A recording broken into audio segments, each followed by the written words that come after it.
Hello. Is the mic working today? Can you hear me, my friends? Am I am I vocal? Does my microphone function? Okay, good. Turns out it wasn't a microphone issue, it was a controller issue.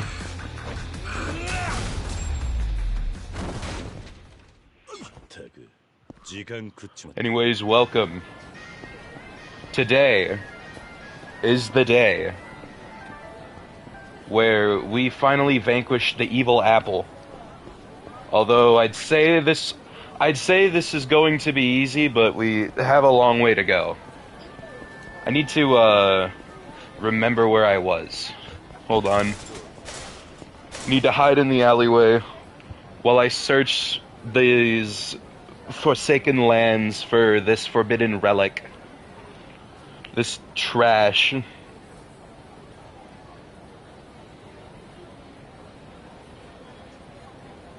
Alright.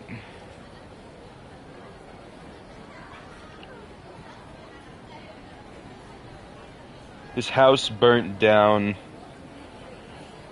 Did you watch all the VODs, or was that just when you left for the first time?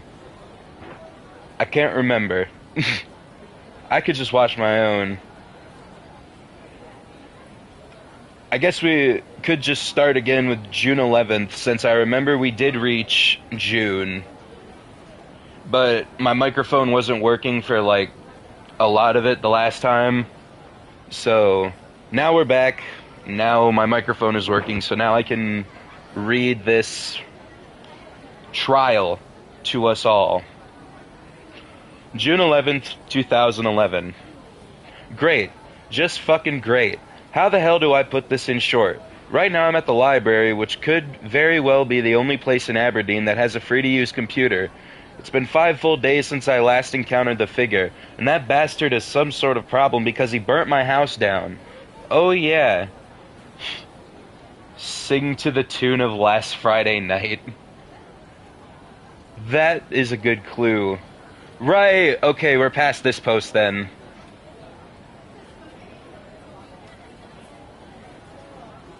Because the math song was done in the... Okay. Think after that some shit happened, and everything went wrong. Alright. We'll just start here. If I miss some of it, who's really gonna care, right? I mean... Do we really need to repeat more of Happy Happy when he's already committed massive cyber attacks to prevent me from finishing this expedition? Stay hydrated. After that, the kid says, "Wow, thanks, Happy Happy.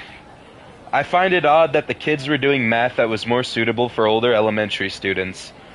The next fragment was one of the violent episodes. Even though the clips looked like they were separate and from different episodes, they actually seemed to be in order. What? Even though the clips looked like they were separated from different episodes, they actually seemed to be in order.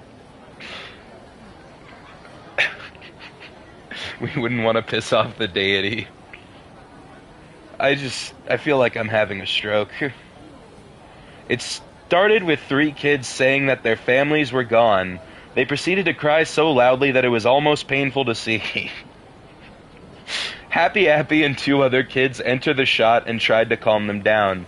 Eventually they managed to calm down the 3 kids, and all 5 of them leave. However, Happy has this weird, perverted, and greedy expression. He tells the kids to come with him, and they follow him into an abandoned office building.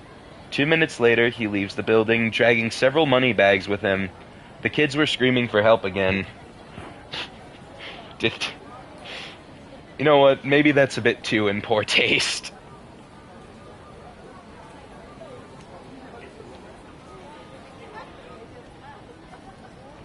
If the story has direct references to 9/11, am I allowed to make, like, a joke here? Even though, no, I guess it is kind of a joke. Anyway, Did Happy Appy just sell those kids to Jeffrey Epstein? I'm just gonna say it because I thought it was funny. And hey, we're already implying that the apple is in human trafficking, so might as well name the craziest one, since we seem to be going after the most notable tragedies. It didn't end there. There was one fragment of a somewhat violent episode. Happy was putting a bandage on a kid's arm. Oddly enough, he was wearing a long coat in this episode, and in the far corner of his pocket, a needle with green fluids is visible. Happy gave the kid a shot with the needle, which knocked the kid out. He dragged the kid into his van, and a chainsaw was heard. The DVD stopped after that.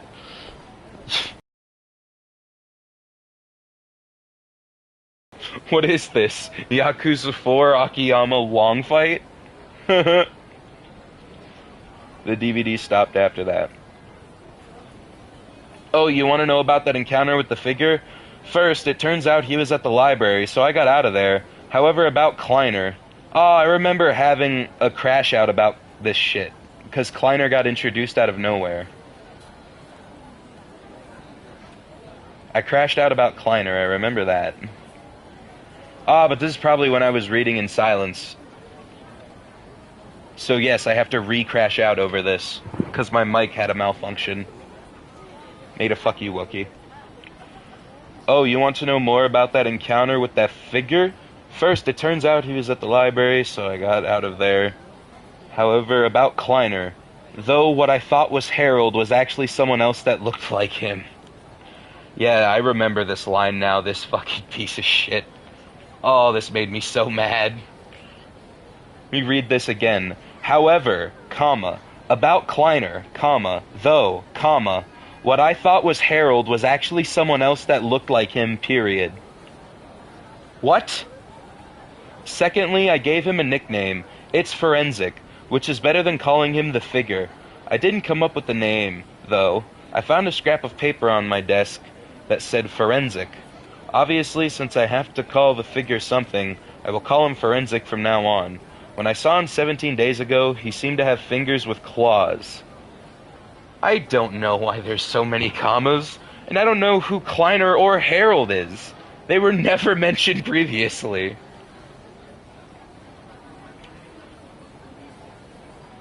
Seemed to have fingers with claws. I don't mean he had retractable claws in his fingers. His fingers looked like they were very sharp. I also got a good look at how he ran. He seems to be hunchback, which means he would be taller when he would be standing up straight. I say about 6'9", although you could speculate that since I don't have a picture of him yet. 6'9"? Is he one of the people blessed by the blue meteor sent by Jesus in the creepypasta? My gender affirming blue rock.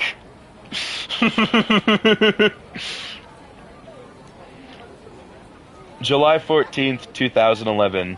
Jim Tristan Ye, the man who voiced Happy Appy and a star on Fright House Screamers, was killed today. His body had 3 long and deep cut marks on his chest, with one of them slashing open his heart. Even though the police marked it as a murder by a bladed weapon, I think Forensic killed Tristan. It just seems like a weird coincidence that my CD of the Happy Appy episodes was clawed in the same way that Tristan Ye has. Jim, however, said in response that they would be very sharp claws, since the markings managed to put a deep cut on one of his ribs.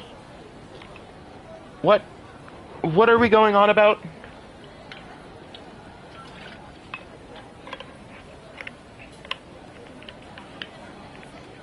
Why was this necessary? Oh, right, because another person involved with Happy Appy is dead.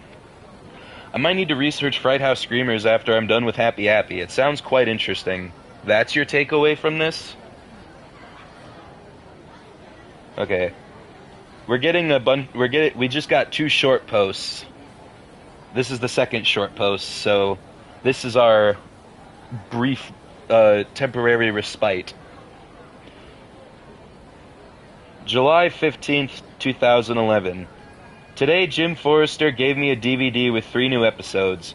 According to Jim, the first one is the episode with the green fluids needle, the second being the full version of Happy Goes to School, and the last one might be the second part of the Happy Happy TV movie. I would be able to describe the episodes if it wasn't for the extensive cleaning the disc needs. 2 days later, July 17th, 2011. I'm glad that we're slowing down on the long posts. I say that. How many paragraphs does this next one have? 1, 2, 3, 4, 5, 6, 7, 8, 9, 10, 11.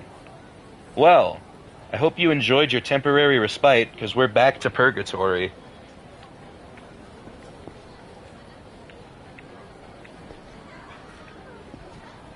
Hello. July 17th, 2011. After all this time, I cleaned the disc enough to be watchable. The only problem is that it sometimes freezes when a video gets played. Here are the contents. What?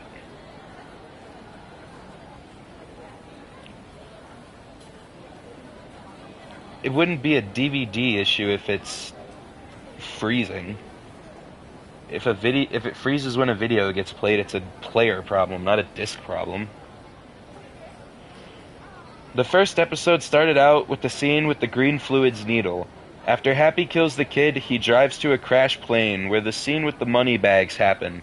It cuts to the playground where Happy was playing with some kids. It went along like normal until his skin peeled off, revealing a rotten apple core. He's evolving. He's evolving mid kidnapping. This is truly a part of the lore. Hello. The mental state. We have been reduced to emoticons.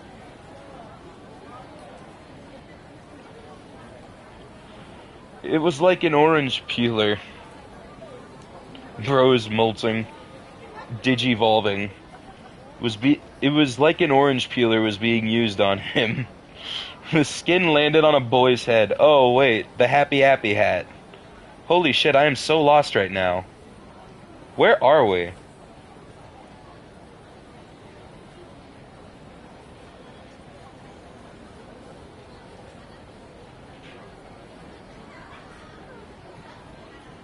I am so confused. Do you know how bad a story has to be for it to blend together so much I can't tell what I have and haven't read? This is unique. Well, might as well.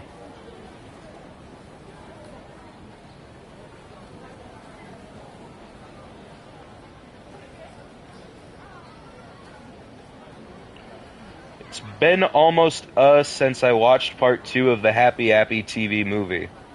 Turns out that someone claimed to have the first part, so I asked him to email it to me. Turns out he was right. Here's what happens in the first half. I skipped to July 23rd, because no real losses here. Starts with the carnival theme from the credits of part 1, but with distorted voices, the intro often flashed out to white.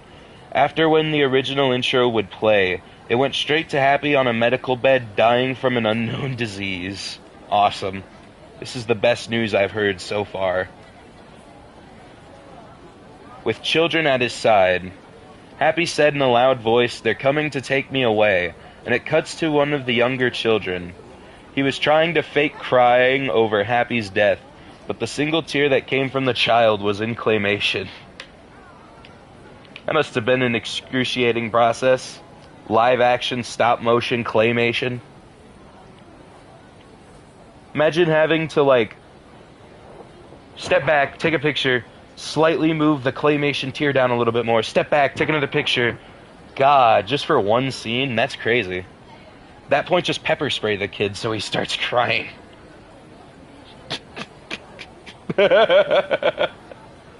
Please don't pepper spray children.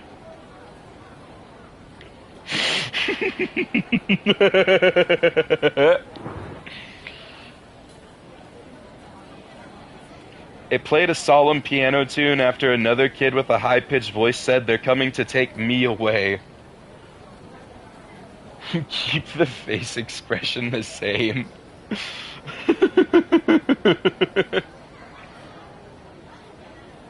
Too late, already did.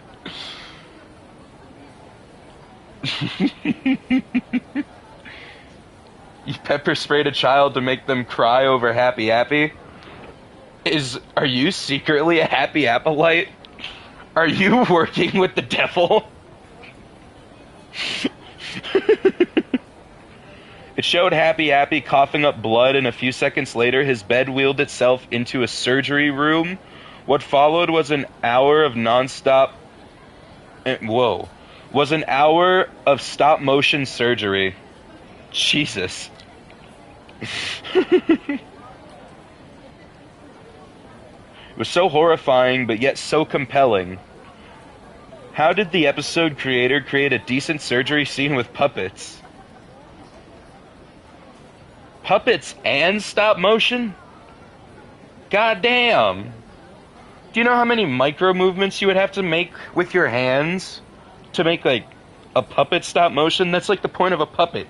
You play it with your hands. An hour? Where did they get the budget? There's bigger balls to scratch here. There are way bigger balls to scratch here. What kind of sick maniac does stop motion puppets? The whole point of puppets is that they could just be played. They're lively. You either play them on strings or, like, they're dummies. You put them. But, like, with stop motion, it's like figurines and shit. Because you alter the limbs slightly. That's the delicate art of it. To do puppets and stop motion together would mean someone with very, very steady hands would have to adjust slightly the strings every time and then take another picture. Slight adjustment, take another picture. Slight adjustment, take another picture. And they have to do this for probably hours at a time.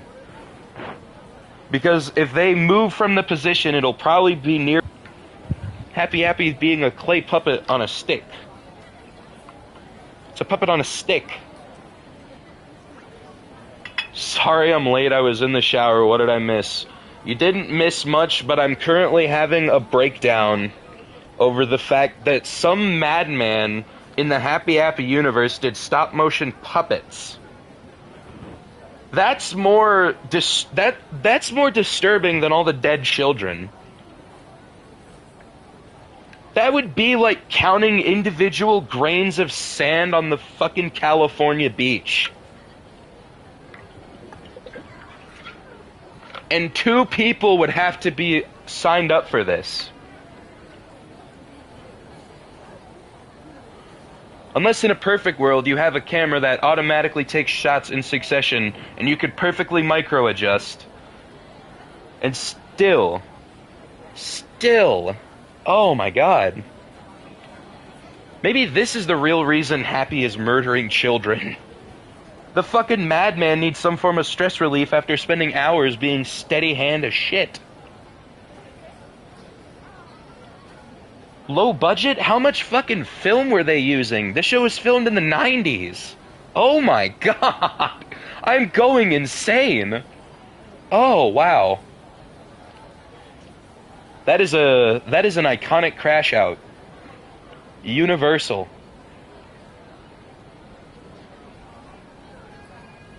After that, Happy comes out in a wheelchair. I didn't know he was gay. And the children said, "Are you okay, Happy Happy?" Happy said, "Yes, my friends," and gave them a large hug. After that, it faded to a title that said 3 months later, and started to fade in on the second part of the TV movie. But the video ended as soon as the fade stopped. Uh, Schrodinger's budget. So, like Nevin and Dante.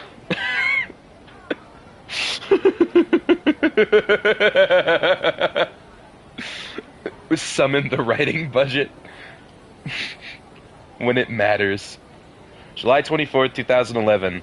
I got another episode today. One of my blog followers, who has a job in a daycare center in Seattle, mailed me a VHS tape. There were people following this blog in this story?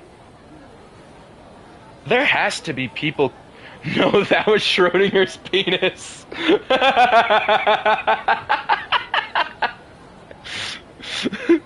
It was never confirmed. It was never confirmed whether or not it was Dante's penis.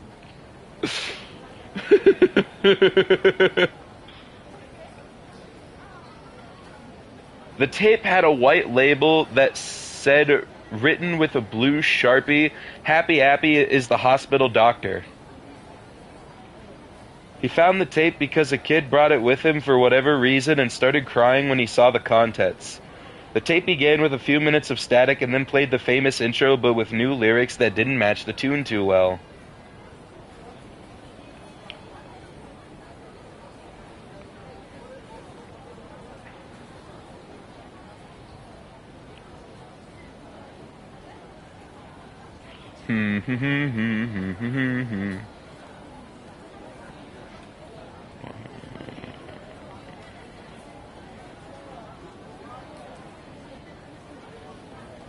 I'd cry as well if I had to put up with Happy Appy.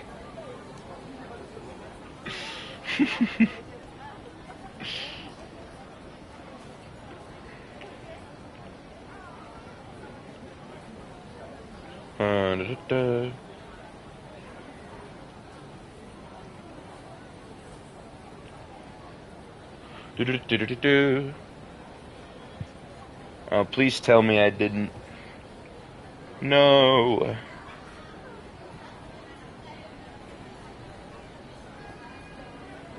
Hold on. The tab reset. Let me get back to our delightful, delightful position.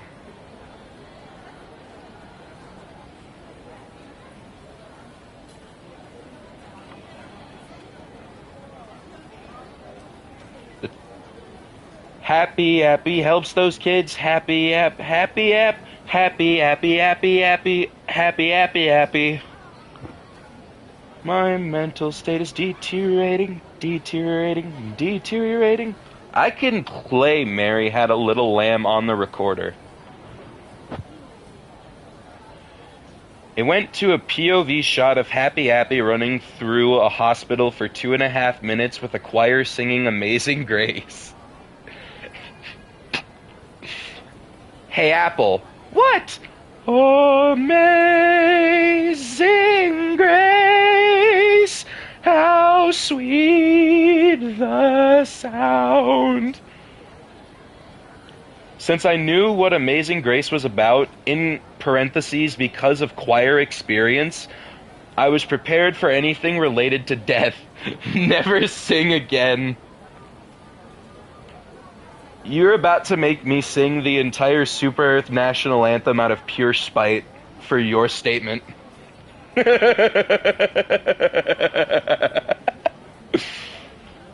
cuts to Happy Appy on his metal stick, doing his death smile for a long time. Like the 2 other times, he watched over any living thing near the TV with his uncanny, soulless, baby blue eyes. The death smile made his glare worse, giving an immense feeling of threat to anyone watching. After the Amazing Grace choir ended, ambient noise started playing. His metal stick. Yeah, he's held up by a bent, rusty stick. He's a clay puppet with arms on a bent, rusty stick. He's got a stem and a leaf. Put some respect on his day.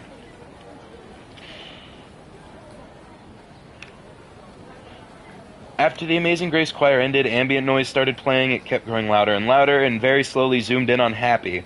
Finally, after 10 minutes of watching a clay apple staring you down with loud ambience, he says, "Hey kids, let's go find some children to help."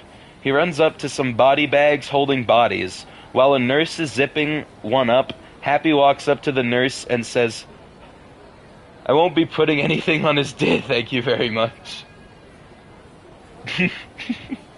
Put some respect on his name. "Hello, Mrs. Nurse, can I help those people?" The nurse says, "Happy, they're dead. They won't come back." Right before the credits, Happy turns to the camera with another death smile and says something that could be more disturbing than the natural scene and the staring scenes and made me cringe. "Remember, kids, you will all die one day and I won't be there to help you." Thank you. Thank you for that. Let's count up our posts. 1, 2, 3, 4, 5, 6, 7, 8, 9, 10, 11, 12, 13, 14, 15, 16. We haven't even reached 20 yet, and there's 50-something of these. July 28th, 2011. A week ago, Jim told me that a fire had recently ravaged through the studio. Peapod. It wasn't until the 25th that I visited the ruins of the studio. If I could find anything that could help me investigate Happy. After traveling on the I-5 for 20 or so hours, I had reached the studio. It was completely abandoned, but what was very strange was that there was no one there to demolish it.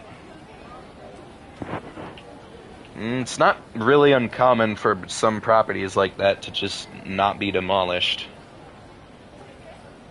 There's plenty of abandoned theme parks that have yet to be demolished.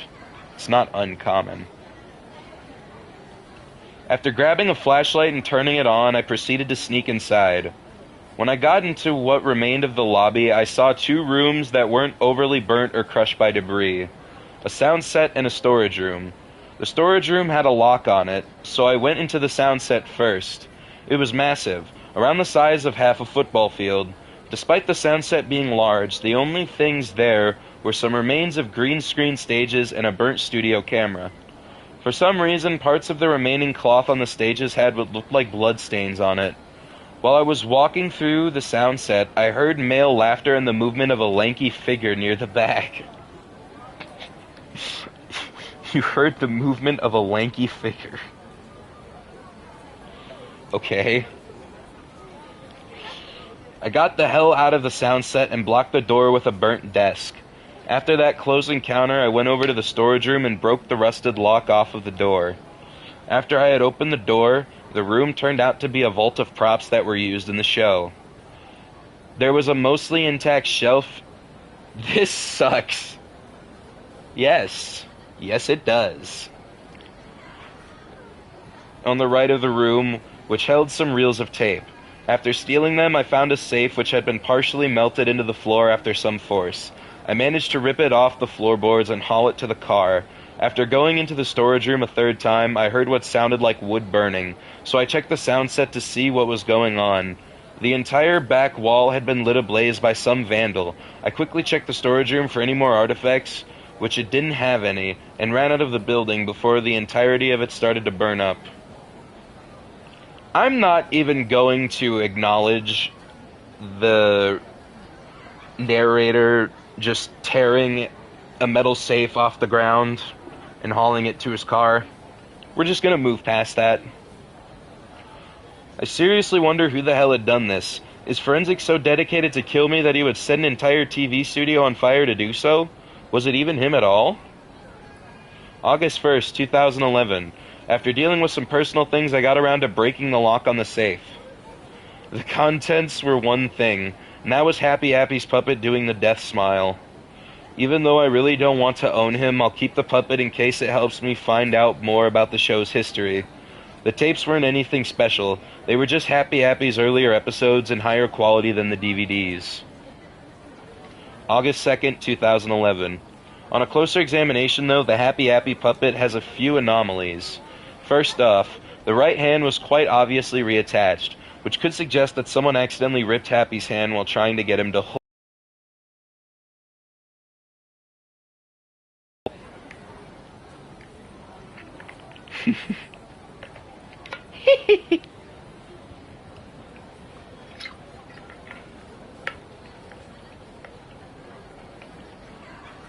One of his eyes was a darker blue than the baby blue his eyes normally were, and his leaf was broken off halfway.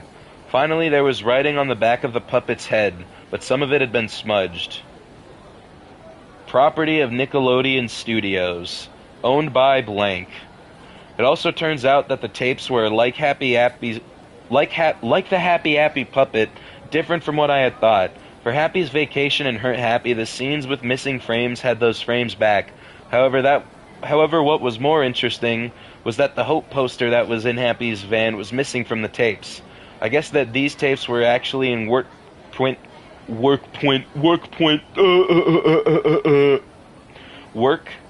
quality and not the finished product. If that's so, it doesn't explain why the tape that held Happy Goes to School had the beginning of The Towers on it.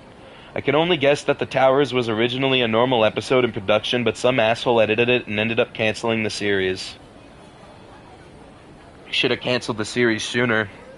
We could have avoided all of this. August 4th, 2011. What a beautiful picture this is. Oh shit.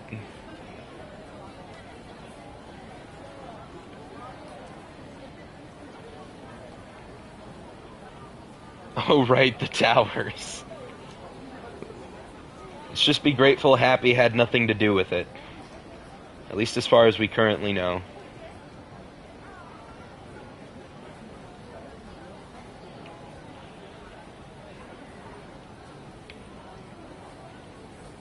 So, going to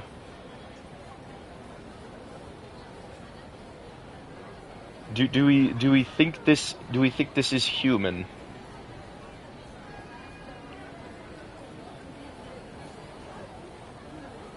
Is this a human?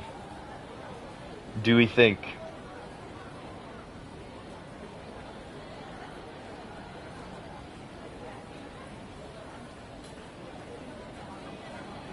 I don't think it is. He's kind of funny looking.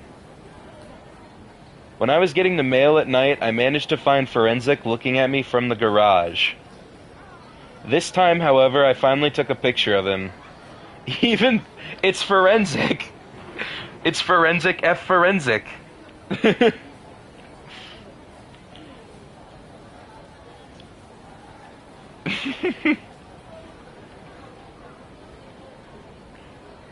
The odd thing is that unlike regular times where Forensic has Happy's death smile on his face, he had a frown on his mask. I wondered why he wore a frowning mask this time, until I smashed and burned the Happy puppet because I think it's powering Forensic. What are we looking at? I DM'd them the picture that was on the wiki. So they could get the visual example. It's nothing bad. It's the goofiest creepypasta photo you can think of. Just the most generic. It's just a figure. I could be wrong though, which is probably true. I kept the tapes though as they were good enough to keep. What are we doing here? I gotcha. Done did it. August 15th, 2011. I apologize for not updating this blog lately. Honestly, you could have just stopped updating there and we would have all been happier for it. Really haven't had much to say, but recently I've been creeped out. I thought I had destroyed the Happy puppet 3 days ago, but when I went into the kitchen to make a snack, I saw it lying on the counter without any damage done to it. Also, I have had many nightmares about Happy or Forensic. The most vivid one, based off of the towers, occurred to me tonight. I saw a completed Freedom Tower being hit. Almost ironically. How do you ironically crash a plane into a building? By a large airliner. Onlookers were either running away, crying, or praying to God. Okay. I remembered that I was one of the onlookers, unable to move an inch. Right next to me was a ripe apple tree. Pardon me, but the tree is not ripe. The apples on the tree would be. Whatever. Which, oddly enough... Whoa. There's no extra word here. Whoops. Which oddly hadn't been knocked over by debris. On the pavement there was an apple that had presumably broken off of the tree. Looks like Alien Han shot in his first scene. On the pavement there was an apple that had presumably broken off the tree. I picked it up and almost got to take a bite out of it, however I noticed that Forensic was watching me from a nearby bush. As I bit the apple, it suddenly grew a mouth and began screaming loudly. Horrified, I threw the apple to the pavement, which injured it more. As soon as the apple hit the ground, Forensic disappeared from the bush. As the scream from the apple grew louder, the fires on the Freedom Tower kept flaming on until the thing collapsed, sending a cloud of debris towards onlookers. Right before I was hit, I jumped out of bed, screaming in horror. I don't know why, but it seems like Forensic and Happy are the only things that I can really think about anymore. Thanks to them, I think I'm going insane. No, you were there way before them, buddy. I can tell.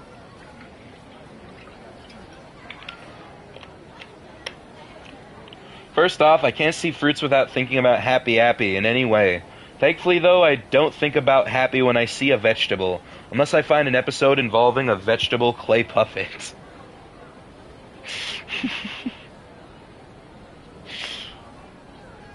Secondly, I fear Tall and Skinny, and especially both people, a lot more than I used to. Mainly because of Forensic and now he's very tall and skinny. And when I see a playground, I imagine Happy in that one dark... What the hell is this dialogue? Peak cinema, honestly. Who am I kidding? Secondly, I fear tall and skinny people a lot more than I used to, mainly because of Forensic, and now he's very tall and skinny. I'm getting lost in the sauce. When I see a playground, I imagine Happy in that one dark, plant-filled, abandoned corner of the playground doing a death smile, and looking like he's ready to murder every child. I really regret researching the show. I've learned more about Fright House Screamers, but it's not as related to Happy as I thought it would be. Okay. August 16th, 2011. Today, I went to look for Happy on the TV. That implies he already feared tall and skinny people.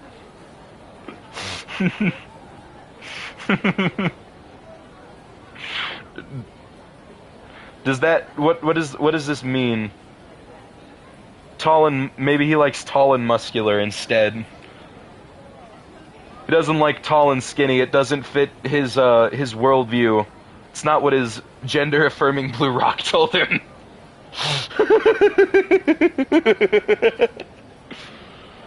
Even though it sounds idiotic to look for a show on the channel that it's banned from, it's worth a shot.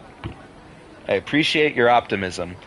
I woke myself up when Nick Jr. started and watched the shows. For Happy, it all went well, playing Dora the Explorer and Yo Gabba Gabba. Those two shows probably have more stimulating brain qualities than this entire story. There's more to chew on in those shows than there is here. When a bumper aired, a woman's voice said, "And now we have something special to show you. Please welcome for the first time in a decade, Happy." Boo! You suck. Get him off the stage!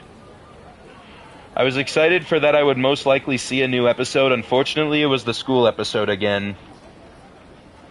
Even though I was disappointed, I was still elated from seeing an episode of Happy air. Why, though? Like, everybody who gets involved with the show is just getting murdered. Why would you be happy that more of this has been made public? Why are you still making things public? You're going to get more people killed. You are... Bro, get rid of him. We don't want him here.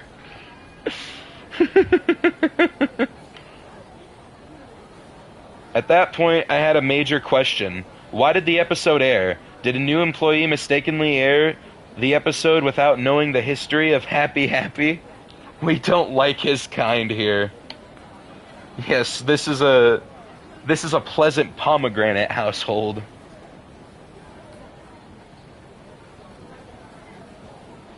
Maybe that's the proxy. The killer is searching for more victims, and by this insanity blog being open, more people will open it and be found. I bet Forensic F Forensic right now is coming to kill me or kiss me, depending on which fan art post I get drawn in.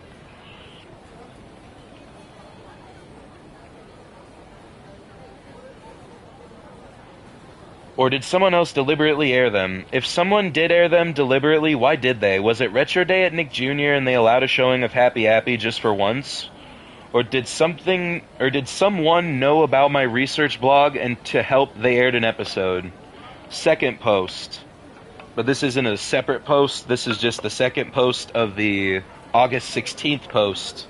So this is just more of the August 16th post, which means we haven't completed another one yet. That's me speaking to you in Happy Happy language. Just nonsense. Blithering garbage. Hey, I've got 2 things to tell you. First, I will try to make at least 1 post every day, all the way until when I quit researching Happy Happy. Please don't. For everybody's sake, please don't. I'm begging you. I'm keeping track of the episodes. Here are my guesses for the episode list. Anything with parentheses describes the episode better. 1. Happy's Vacation. 2. Hurt Happy. 3. Monkey Bar Mishap. 4. Happy Goes to School. In parentheses, the one with the math song. 5. Nate Needs Help. 6. Never Run with Knives. 7. Happy Fixes Kids. 8. Question mark, question mark, question mark, in parentheses. Happy Fixes Kids Part 2, question mark. 9. Happy Fixes Kids Part 3. 10. The Towers. 11. Happy the Doctor. In parentheses, the one with the green fluid needle, the crash plane, and Happy's skin peeling off. 12. Question mark, question mark, question mark. 13. Happy's Trick. 14. The Happy Happy Movie Parts 1 and 2. Those aren't episodes. That's a TV movie. I know there are only 15 episodes mentioned here, but I haven't discovered the other 9 yet when I publish this post. I don't want you to find more of them, because that means more descriptions of them. August 18th, 2011. I was on YouTube when I came across a Happy Happy video. It was named The Happy Dance, and it was a promo that aired on Noggin. In it, it showed Happy moving around like he was breakdancing. Oh god, no! He's learned breaker style! Run! Oh, wait, he doesn't have legs. Whew. Just keep an eye out, he's gonna be swinging his stick around. The music was slightly distorted, but it had someone making and failing at beatbox noises. Accompanying it was some lyrics on how to do the happy dance. Do the happy dance. Jump to the left. Jump to the left. Jump to the left. Jump to the left. Now jump to the right. Jump to the right. Jump to the right. Jump to the right. Now get down and scoot to your left. Scoot to your left. Scoot to your left. Scoot to your left. Now scoot to your right. Scoot to your right. Scoot to your right. Scoot to your right. Do the happy dance. After that it said watch Happy Happy every Monday at 8 a.m. and it ended. I know it isn't a new episode, but it's a cute thing I saw. Nothing about this apple is cute, gentlemen. Gentleman. Cha-cha slide at home. Nah, my cha-cha slide is the Continental Drift from the movie Ice Age. This is Sid the Sloth from the movie Ice Age, and you're about to do this new dance, the Continental Drift. It's time to get up on your feet. It's easy to do, just follow me. Move it out, and do the sit. Take it back, and do the sit. Step left, and drift. Step right, and drift. There's some ball knowledge right there. August 23rd, 2011. As I was looking over some posts today, I noticed a draft in the folder. Normally, I wouldn't have drafts in there unless I had to finish a post on another day, so this stuck out as odd to me. I opened it, and I found out that Forensic had somehow gotten into my blog. I'm guessing he used a keylogger, but anything's possible. Here are the contents. Hello there, my good friends. Are you feeling well today? Good, because Jerasim is not here today. Instead, you'll be getting a post from his favorite friend, Forensic F. Forensic. So life's pretty good from where I'm standing. I've killed a lot of people now. This year alone, I've killed Kevin Christensen and Tristan Ye. Amazing, isn't it? Well, just you wait. Once I'm done with Jim Forrester, I'll kill Jerasim. Garrison. Whatever the fuck. This is a weird name. And it ain't going to be pretty. What will I choose to kill him? Will it be the good old knife to the head? Or maybe I'll pick a slow, painful torture. I might not mentally scar him, but it is in the question. Oh, the possibilities are endless. But now there's a big question I will answer. What will I do with Garasim's body? I don't know how to say his name. Mr. Garasim. Will I? And it ends there. Why did he leave off mid-sentence? Did his internet break down? Was he noticing that I was starting to wake up? Or maybe he got booted off somehow? I don't really know. All I know is that Forensic tried to post on my blog and I'm not happy. However, there was a sound clip left on the blog post. It was a 3-minute sound clip of static with some voices talking here and there. I'll try to decode it later.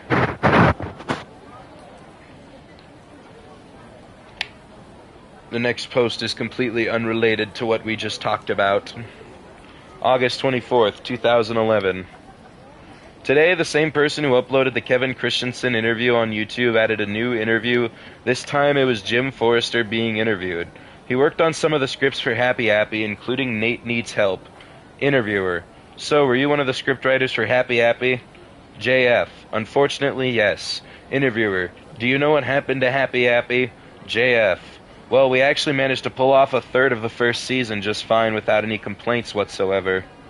We were all ready to begin the other thirds when we were canceled. Interviewer. Why was the show canceled?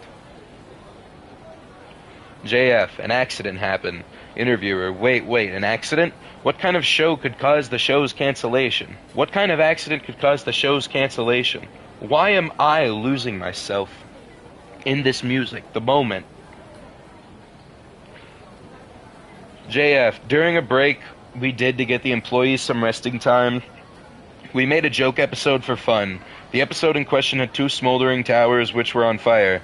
You know, looking at it now, it reminds me way too much of 9/11. The episode was aired because someone managed to sneak a tape and broadcast it on Noggin, and poof, the show was canceled. Good riddance. A bunch of creatives on break decided to animate a Happy Appy 9/11 episode as a joke. Why? The recording process for this show sounds absolutely fucking miserable. Why would we do this? Interviewer. Do you know who broadcasted it? JF. No. The only person I think that would broadcast it is... I forgot. It's been 10 years, you know? What did you just say? What did you just say to me? I forgot. It's been 10 years. You know? Interviewer. I can understand, Jim. Anyway, there's one last question. Who is the director of the show? JF. I don't know who the director is as well, but I can tell you one thing. He's most likely dead. August 27th, 2011. Today I found the torrent of another episode of Happy Appy called Mean Miranda / Happy's Van Breaks. Mean Miranda's plot was about boys no older or younger than 6 to 8. Thank God. Okay, I will actually appreciate the author for one thing. They decided to do evens instead of 1 and just 2 numbers apart. I know they probably aren't a precog or whatever, and it's not like the meme reinvented how the numbers work, but god damn it, I am so appreciative. A hero. We've been saved. Not for long. Being bullied by a teenage girl named Miranda.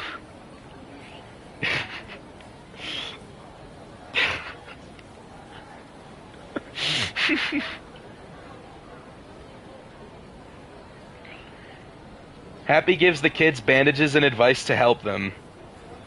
Given that it's Happy Appy, I'm guessing he just encouraged the kids to commit actual fucking murder. Now he's predicted 6'7". Well, do you think Happy Appy's arms could do it? Probably. No more unconsensual 6'7s in this chat room. We're gonna get arrested.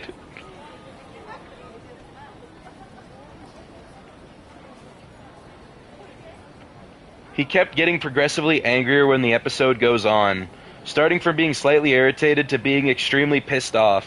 At the end, Happy coldly says, "Bully one more kid and you will get a surprise, Miranda." She, almost mockingly, kicks a boy in the leg. And Happy Appy gets in his van and drives it at her.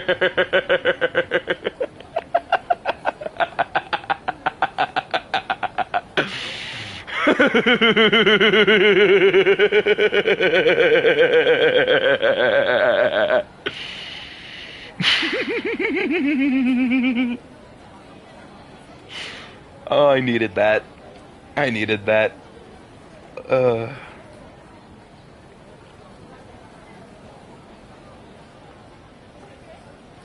Right before the van runs over Miranda, the episode... Driving in my car right after an apple juice.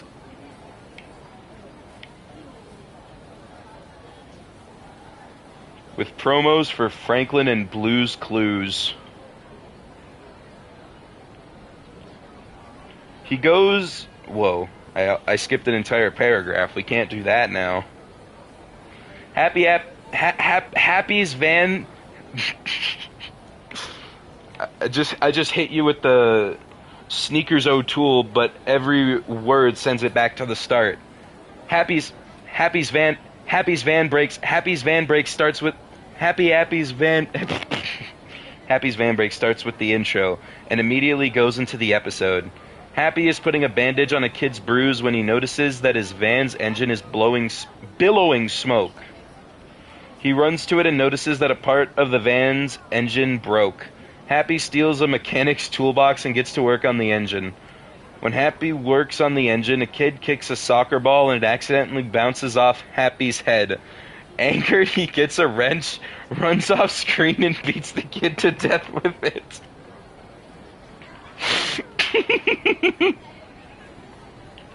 God damn. This apple just is not having it today. He goes back and repairs the engine, replaces the coolant, and changes the oil, while helping more kids around the playground. The mechanic, in response to his toolbox being stolen, breaks Happy's engine. Happy gets pissed and chases the mechanic in a POV shot. Eventually, Happy grabs the mechanic and stabs the back of his head with a screwdriver several times before the episode cuts out. Oddly, the chase scene didn't have Happy's hands in it, but someone's arms painted red. So here's the new list. I'm not reading the new episode list. Go fuck yourself. August 28th, 2011. Remember when I got those tapes from the now demolished studios? Well, I bought a small projector so that I could play the tapes to find out more about them. And like what I saw when I closely inspected the tapes, there were more changes than I thought they had. Okay. Here's a list of what I could find in them. Happy's Vacation has a stock beach music playing in the background of the beach scenes, while my former copy did not. I guess my old copies were the work print? Also, Happy sounds slightly different. Hurt Happy has the apple in the healing scene replaced with a tomato. I think this proves my theory that the apple thing was a mistake done by the producers. Happy Goes to School has an entire removed scene with a song in it. Taking place between the math and science scenes, it involves Happy going into a social studies class and finding a kid struggling with his homework about the American Revolution. Happy tells the kid to watch what the teacher is going to put on, which is a segment of Schoolhouse Rock about the American Revolution. Ah, so that's where the budget went. Yo, Schoolhouse Rock, can we just play your episode in our show? Sure. The boo-boo scene in Nate Needs Help is a lot shorter and overall less weird. And guess who I saw today? It was Forensic as usual.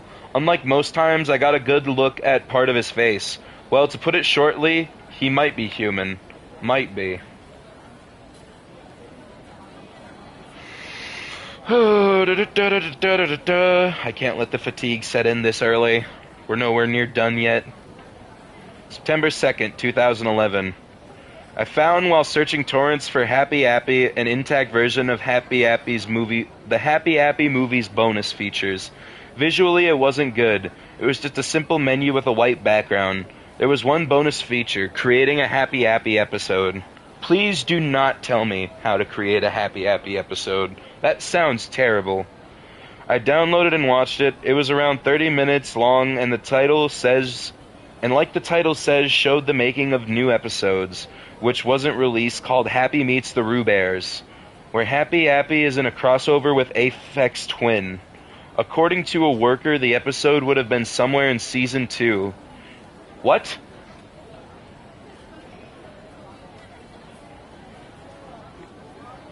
The Enigmas make a Happy Spot episode. The Enigmas make a Happy Appy episode? Is that what you meant? Yes, let's make the demonic clay puppet. Let's give rise to this horrific creature. They probably have a bent rusty stick outside as well. Here's what happens according to the clip shown. What do you mean there's a Season 2? I mean, I knew there was, but goddammit, it's hard to be reminded of the truth. Did I tell you all that there was going to be a Season 2 with more episodes being described? Happy is in the playground when he sees a watered-down Roo Bear running around. Happy asks who he is, the Roo Bear does not respond. Richard drives in his long limo from Window Liquor. Happy and Roo Bear heal a kid who accidentally hit his head on the swings. To be honest, I don't think Aphex Twin in a kid's show isn't as weird as, say, Jack Blatt in Sesame Street. Just me, though. What? Nope. Never mind. September 3rd, 2011. Okay, there are two things I want to talk about on this blog post. First off, I've heard a rumor that there's an actual episode of Season 2 intact, but it's a very incomplete fan restoration, around 15% complete.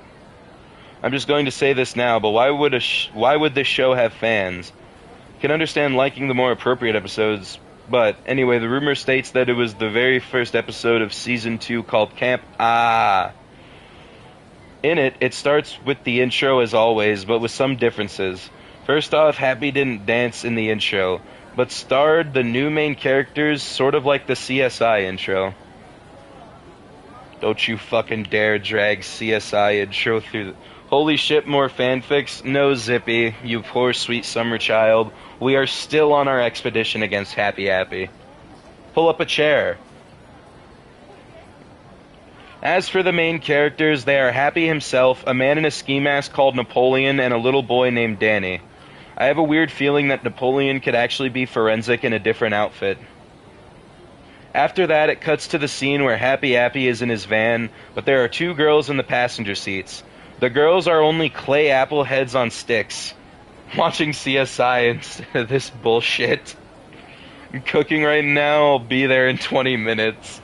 I promise you, 20 minutes will make no difference. By the time you get back, you will still hear the same shit.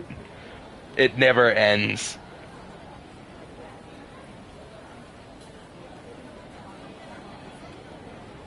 Only clay apple heads on sticks, with no arms or stems. After driving for a while, the van parks and the girls sit on it. For a while, they just sit on the cloth staring at the sky. After a few seconds, another apple appears, looking like a stereotypical beach jock. Happy says, "Move it, ladies," although the quality makes it sound like movie it leddies. Movie it leddies. The second thing is that Happy Appy does not have an IMDb page. The page some people are mistaking it for is actually a TV show called The Happy Apple. I could understand why people would think...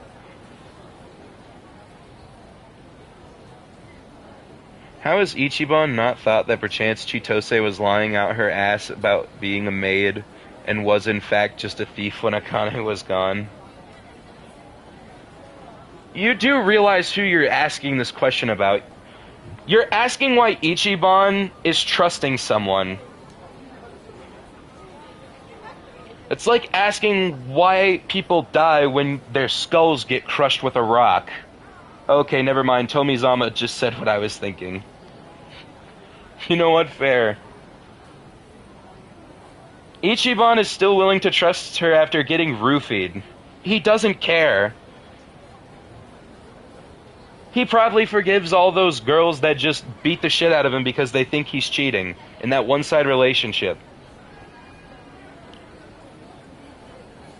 He forgave fucking Ryo Aoki, that piece of shit. Like, come on. I guarantee you, you know, there's not a single villain that Ichiban doesn't try to redeem in the game. There never will be. He's just that guy. When I mean rarely used, I mean rarely used. It was only used in a TV guide preview.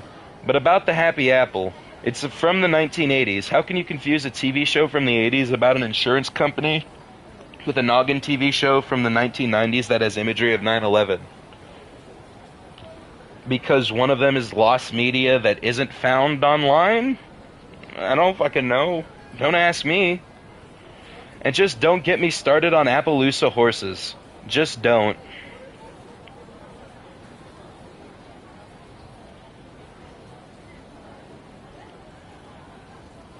I mean, yeah. Tendo just agreed to his plan. Ichiban just never hates anybody.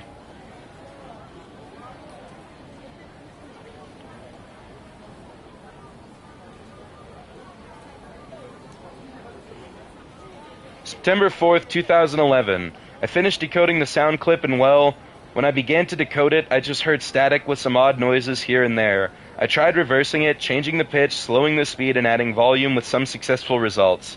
At first, it was just the sound of Happy Appy laughing. It wasn't a regular laugh, however, but one that sounded like he was injured. Soon after that, Happy started screaming and you could hear someone else laughing.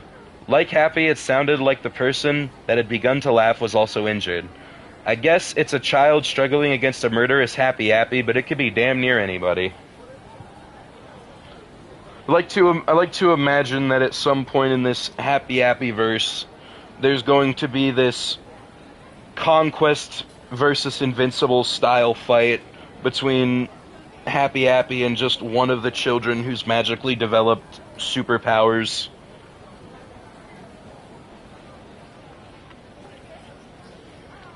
September 5th, 2011. After 16 pages of Google search. You went to the... Excuse me? You went to the 16th page of Google? You went to the 16th page of Google. Look, I get... Look. Listen. You're not gonna find anything that far out. I promise you. It's a wasteland. Look, it's not worth it. Don't go to the 16th page of Google for anything. 16th? Hold on. I need to read this in as much exacerbation as I can. 16th page of Google? 16th?! What the actual fuck? 16th page of Google is fucking insane. If you've gone that far looking, you ain't finding anything. You could probably find the most diabolical shit. Not even the fucking One Piece would be found that far. That's not even the Minecraft Farlands. That's beyond the Minecraft Farlands. No computer has the processing power to fucking run that far. Wow, that 16 pages of Google thing. You know what? I think the concept of 16 pages of Google is so absurd that I'm going to take a piss. I'll be right back.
I have returned from my brief respite to once again bring you great suffering.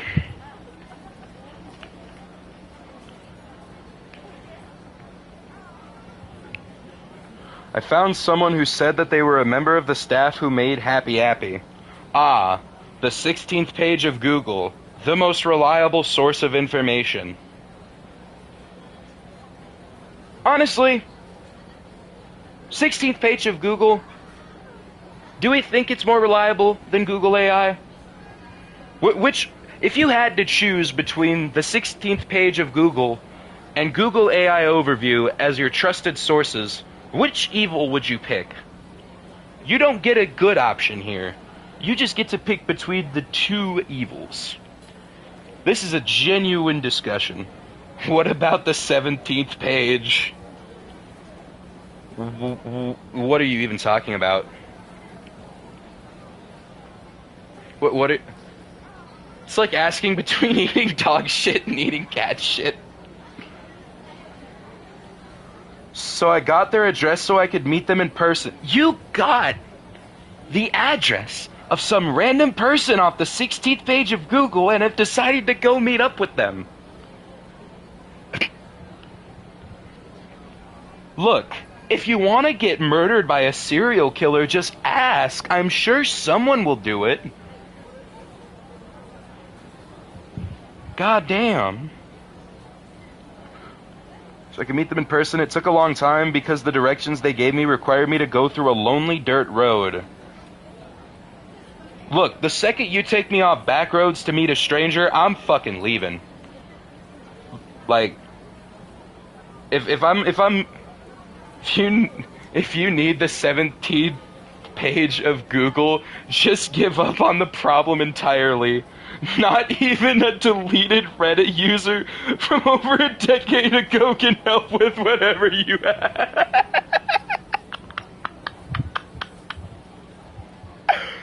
Screenshot that, somebody. That needs to be immortalized. Oh my god. That is the funniest joke that has been made in one of these streams. Oh my god.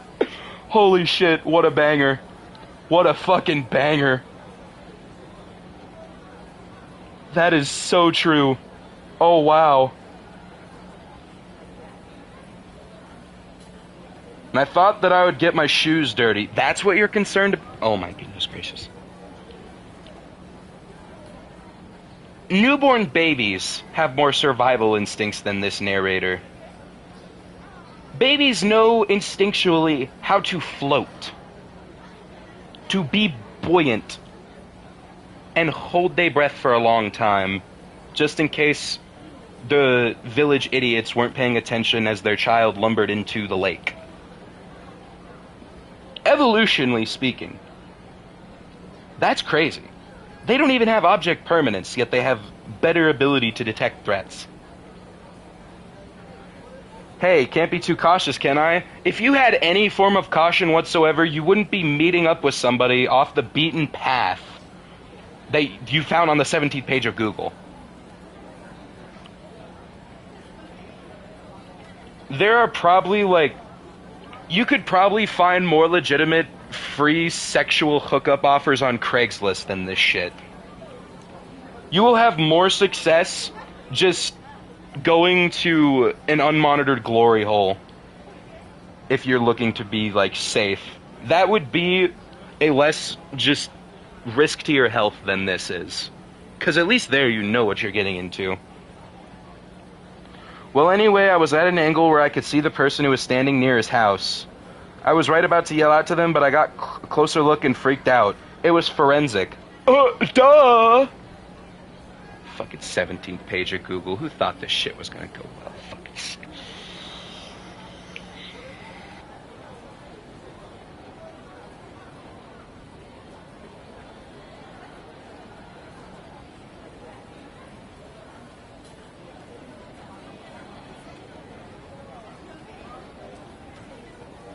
Well, this is where we're at in life. Did I mention that this has a sequel? Bro just wants to hook up.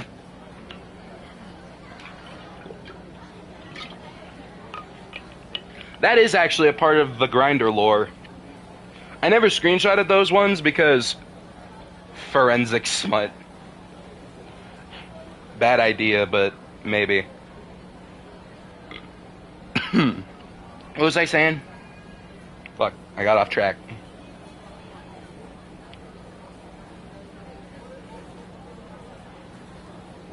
I was saying something, though.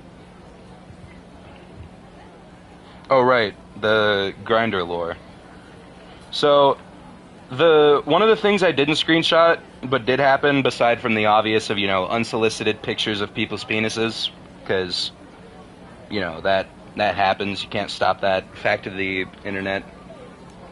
Can't screenshot that for obvious reasons. Then the other one I didn't screenshot was, because they were talking about, addresses, and I somehow managed to passively stumble my way into somebody trying to actively hook up with me, and it was one of those moments where I didn't realize it until there was a literal precipice of disaster at my doorstep, and my brain started working. I was like, wait, shit, what the fuck? No. Oh god, no. That's gotta be one of the most... I did not know. Just, if you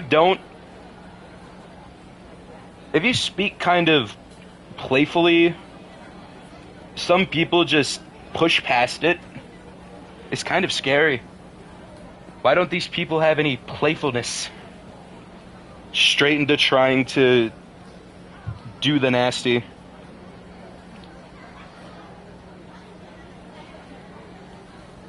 Sounds like a YouTube clickbait title from 2016. Accidentally set up a hookup on Grindr? How do you accidentally set up a hookup on Grindr? Somebody wanted sex, and I was trolling. And it didn't click with me that some people are not on the same, I don't know, whatever it would be called. Standing near the house right behind the corner of a building. I was about to pass. If I had passed it, Forensic would have caught me off guard and stabbed me to death. I don't know why Forensic had set this up, but he is definitely out to get me. Here's a word of advice. Next time you want to meet someone you've been talking to online, go to a public location. Insist on it, no matter how much you trust them. It's the best course of action. The best example of good faith you can give someone is not being, just... I get that being... There's a lesser of two evils you have to choose here, even if you're an introvert. It's more of a measure of good faith than anything. It's not even about being social. I'm yapping again. I need to get back to this. I don't know why Forensic had set this up, but he's definitely out to get me. He was still looking at the way that I was supposed to have come through and quickly checking his watch. So he didn't see me yet. He was a human. He was wearing that weird mask that looked like a happy baby. And the mouth would often move, giving the impression that he was literally a baby face. His arms were bone skinny, and it looked like he needed to put on 20 pounds to be considered barely underweight.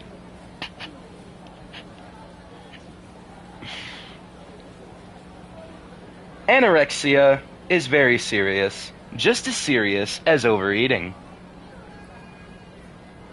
It is not that one body type is healthier than the other, it's that both lifestyles are unhealthy for different reasons.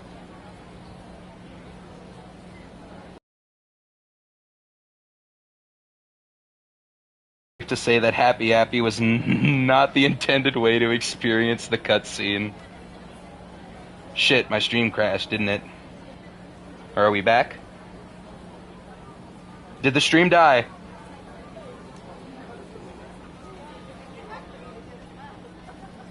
Help! I think we're okay. Okay. Oh. Whew. Alright. So, yeah. He started getting more and more nervous and thinking that I wasn't going to show up. What was also of note was that near the house there was a van that was very similar to the one that Happy rode. You know, you've said the make and model of the car so many times that the fact you don't mention it here just breaks my heart. Put some fucking respect on the goddamn name. You hear me? It's a white 1996 Ford Windstar. Fuckhead. Poo-poo nose. Butt sniffer. Ugly face. Doo-doo head. Meanie. Jerk. I ran off and went back to my house to tell you about this near-death experience, since it'll probably happen more and more often. Maybe don't make the same mistake of going to the 17th page of Google to find and meet up with someone who claims to be a member of the Happy Abby staff. Stupid fuck. You're a detective. You're a detective. Or supposed to be a detective, and you're doing the dumbest shit ever.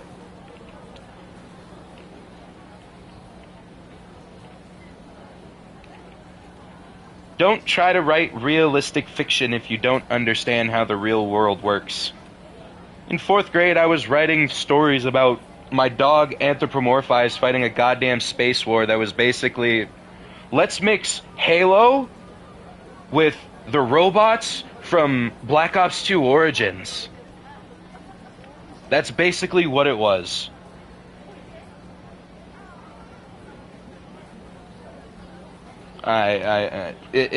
It's feel it out. September 6, 2011. Since I was freaked out by Forensic and it is nearing 9/11, I rewatched the Towers episode again. What? Why is this as a result of walking into your own stupidity? Let's be real here. You did this to yourself. You are the maker of your own downfall. When I played it, I heard that faint whining noise in the background of the quote-unquote famous scene, and I instantly recognized it as a much quieter version of the decoded sound I was talking about 2 days ago. I'm gonna be honest with you, I already put it out of mind. I don't care. I don't know why that was playing was in there, but it was. I still can't imagine out what could match that audio clip. Oh my god. Let's count up the posts, guys. See how far we are. 1, 2, 3, 4, 5, 6, 7, 8, 9, 10, 11, 12, 13, 14, 15, 16, 17, 18, 19, 20, 21, 22, 23, 24, 25, 26, 27, 28, 29, 30, 31, 32. 32 out of 50-something. We might just almost be technically, by number's sake, halfway there, but not really because these posts are of varying lengths. Don't get your hopes up. Just know that we are climbing a mountain. September 7th, 2011. I finally figured out what the sound clip is. While I was getting my groceries, it came to me that the voice that wasn't Happy's sounded a lot like Forensic. Quickly, I came up with the idea that the sound clip was Forensic fighting with Happy Appy. I don't know why he would fight Happy Appy, an inanimate clay puppet, unless he had some sort of mental condition.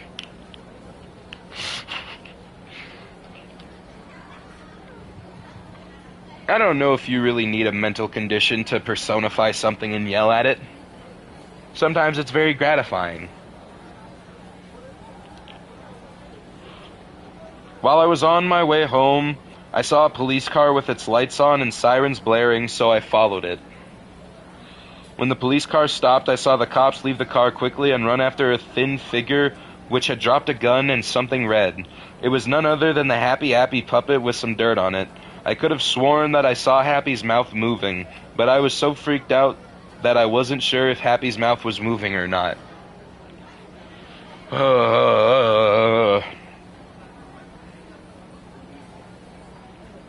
Suddenly it came to me that if this figurine was one I owned, Forensic must have broken into my house.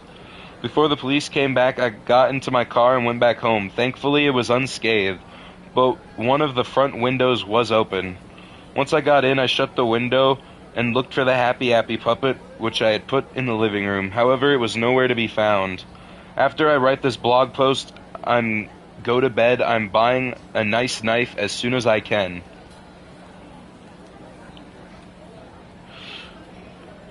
Jerasim, this is America.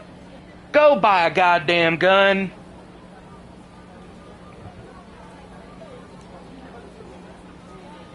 You could probably find one in a trash can, for God's sakes. America in the 2011s. Just check under the dumpsters. There's probably guns everywhere.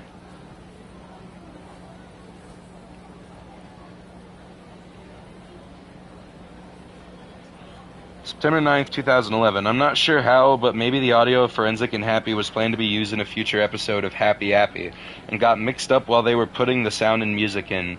Was Forensic around while Happy Happy was being made, and put himself in one of the episodes because he was in the staff? Or did he get so much infamy during the time that the producers decided that he was the perfect material to mock? I still can't put this together. You aren't trying to. There's some good news about Forensic, though. To quote from today's newspaper, a crazed maniac was arrested last night after a robbery at a firearms store, a home break-in, use of firearms without a permit, linkage to various murders, and evading arrest. Some days I ask myself why I chose to get involved in Happy Happy. Aren't we all thinking the same thing? September 10th, 2011. Well, tomorrow is going to be the 10th year since 9/11. Person in the story or the author forgot the Towers was meant to be a joke episode. Oh joy. In all seriousness, I have too many thoughts in my head right now. Will I be visited by Forensic again, or will I be murdered in my sleep? Will my house burn down again, or will I have a normal day for once? I am not going to make a post on September 11th, but on September 12th. Oh, and here's another revision of the list with Season 2's 2 unreleased episodes and the duets properly listed. I'm not reading the episode list again. I'm just not. September 11th, 2011. I know I'm not Oh boy. Oh boy. Have I got a treat for you. We got another image. Actually, I think it's a GIF, but I don't know. Here's some beautiful reference material.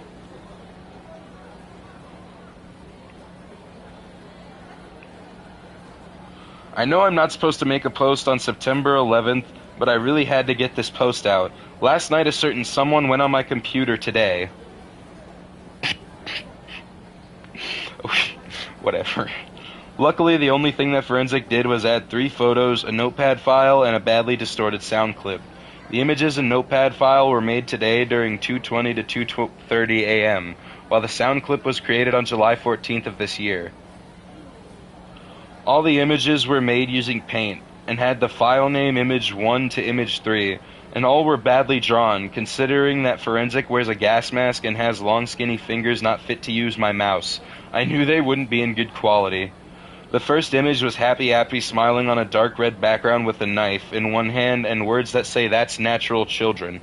I found out that this one was actually a GIF and not a PNG. I stared at it, and for one frame, Happy had blood on his teeth and knife. Forensic added his porn folder to the computer. What is Forensic's gooning material? The second image is the only one that does not show something. It is in fact a portion of the song "They're Coming to Take Me Away, Haha." I seriously want to know what the connection is between Napoleon 14 and Happy Happy / Forensic. Is it that they're both disturbing to listen to? Is there something else I don't understand? Oh, we got another picture. We got another picture. It's the man himself.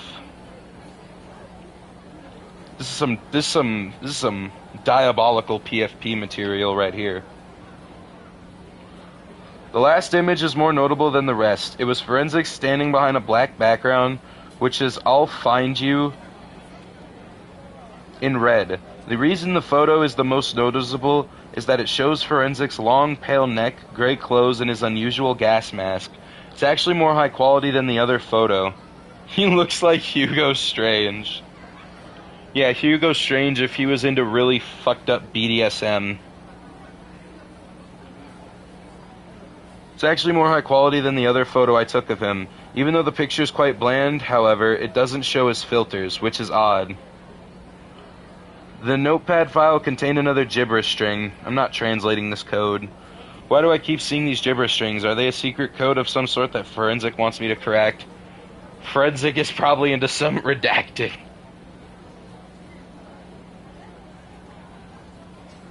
This world, Gotham, will forever thank Hugo Strange. Stuff. Yeah, that's my bad. That's just the sound of me clapping the fuck out of the automaton baddie in my fucking Super Destroyer. Privileges of being level 150. The rules of democracy don't apply to me. Batman versus Happy Happy. How much prep time does Batman have?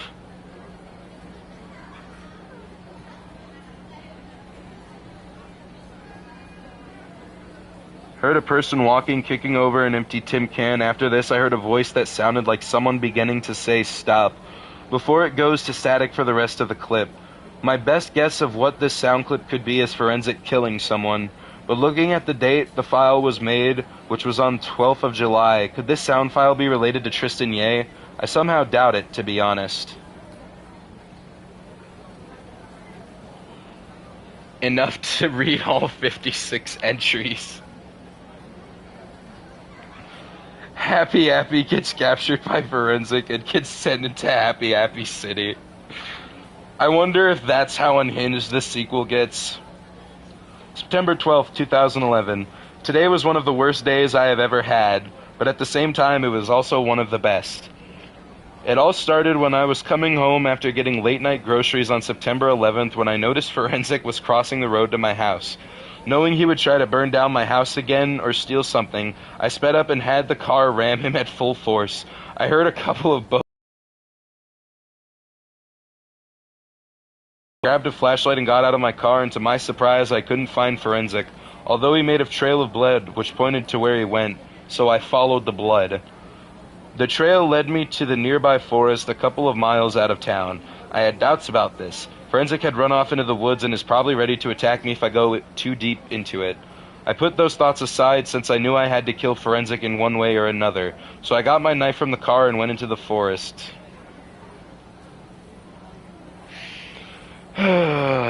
Somebody needs to teach this guy some fucking strategy, goddammit.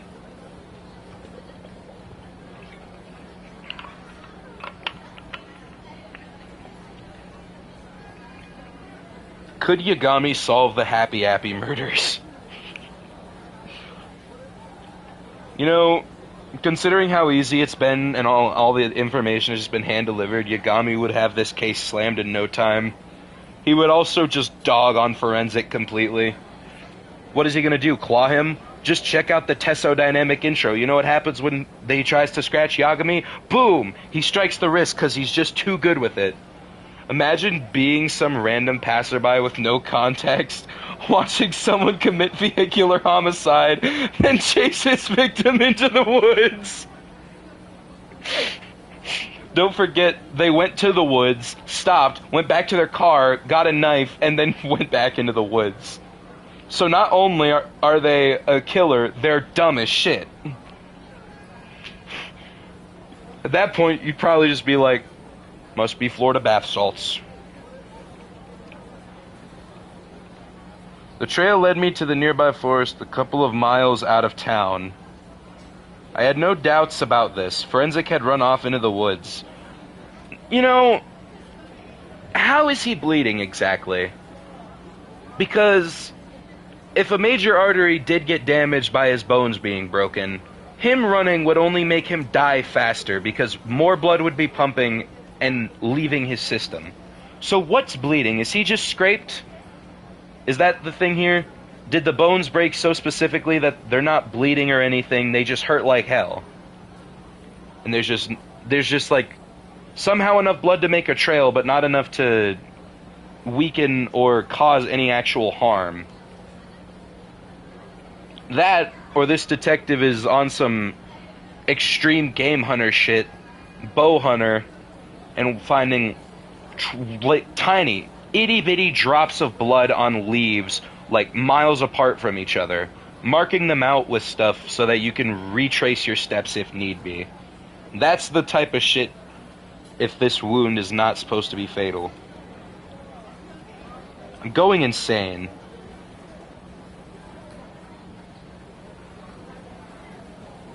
So I got my knife from the car and went into the... Oh my goodness. The letters were faded, but I shined a light on the sign and it read John Wilkinson Summer Camp. The John Wilkinson Summer Camp opened in 1996. Ford Windstar reference! The owner of the summer camp was, unsurprisingly, John Wilkinson, a 35-year-old man who had a mild case of schizophrenia. For years it was very popular. For years it was a very popular summer camp. Kids kept coming to it, with some coming all the way from Maine and the United Kingdom. He's rolling a nat 20 on his survival checks. Nah, this motherfucker has level 40 luck. Also, this summer camp was so popular that word spread to the UK. What? I don't know. I don't know if many people in the UK in the grand year of 2011 would... Wait, no, when was this summer camp open? 1996. I don't know how many people from the period of 1996 to 2004 in the UK would hear about this small town summer camp and be so invested they'd go through the process of getting a passport and flights and doing all this other shit just to go to a summer camp. I could see, like, going to a tourist stuff and that kind of thing, but it's just weird. It's kind of a stretch, which is not surprising considering the context of this story so far.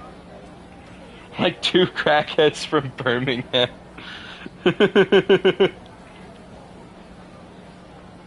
Birmingham is a fucking shithole, so I'm gonna go to this summer camp all the way in the US. Because I'm fucking pissed off. Unfortunately, in 2004, John Wilkinson's worsening schizophrenia reached a peak, and around 2 in the night, John got an axe, went into the log cabins, and killed 6 children before disappearing into the woods. The summer camp closed down, and the case remains cold to this day. How horrifying.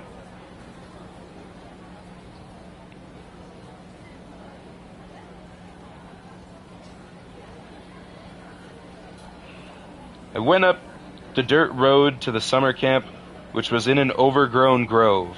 Over the years, the summer camp deteriorated, letting various moss and fungus grow on the rotting wood. John ain't playing around. It's John Happy Happy, everyone. We found him. I went into A first. Just for reference, the cabin series are A 16 to 18-year-olds, B 13 to 15-year-olds, C 10 to 12-year-olds, and D 7 to 9-year-olds. It looked like a regular cabin, minus the fact that blood was on the walls. Beds were undone, some of the wood was rotting, and there was an axe stuck on the wall. Obviously, since an axe is a better weapon than a knife, I took it. I went to B and axed the door down.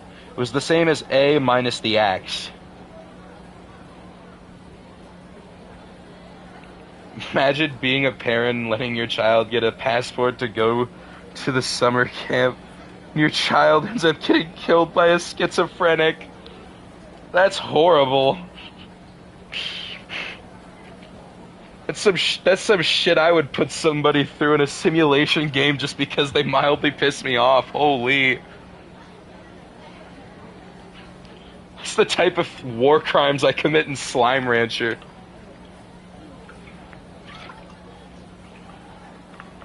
C was the same. Finally, I axed down D's door. D's door. I love D's. D's nuts. Ha! Got him! Woo! C was the same. Finally, axed down D's doors. I walked in. I noticed the sound of a generator running. Knowing that this room was different from the rest, I turned the lights on. I wish I hadn't, because as soon as the old light flickered on, I was horrified at what I had seen. On the walls at the back of the cabin were the mutilated bodies of Kevin Christensen, Tristan Ye, and Miranda, held up by meat hooks. How cold is this building to show you these mutilated bodies rather than these decayed husks? Because if they've just been hanging on meat hooks in this humid-ass environment, they're going to be maggot-infested in minutes. Minutes. Especially if they have cut wounds, blood running down. Oh yeah, that's done deal. They're gonna decompose so goddamn quickly. So, either this was set up this moment and he had them on ice, or these are just... Right. It's happy. What am I doing here? Crashing out! I was completely paralyzed in fear for a minute. My breathing became more rapid, my heartbeat sped up, and I started sweating. Behind me I heard an all too familiar slithering voice with what sounded like an East Coast accent. You like my trophies? Yeah, that was not... I'm not gonna do it. I my vocal range hasn't improved that much yet. I jumped at the sudden voice and sharply turned around. It was none other than Forensic with a dull, rusty butcher knife. Man tries to rationalize Happy, goes insane, and is sent to an asylum. No, they're gonna send me to the joke of a correctional facility from Lou the Killer. No, wait, no. Homicidal Lou. Can't get my facts mixed up.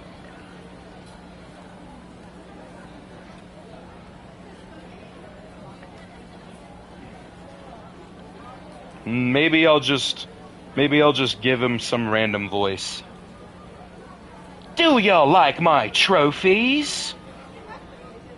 I jumped at the sudden voice and sharply turned around. It was none other than Forensic with a dull, rusty butcher knife. He was wearing a black butcher's robe, heavy winter clothing, and of course his trademark gas mask. Don't think. Swing the axe while you still have a ranged advantage. Because the axe is longer than the cleaver. More extension of your arms. Drag it down. Is that Liquid Snake?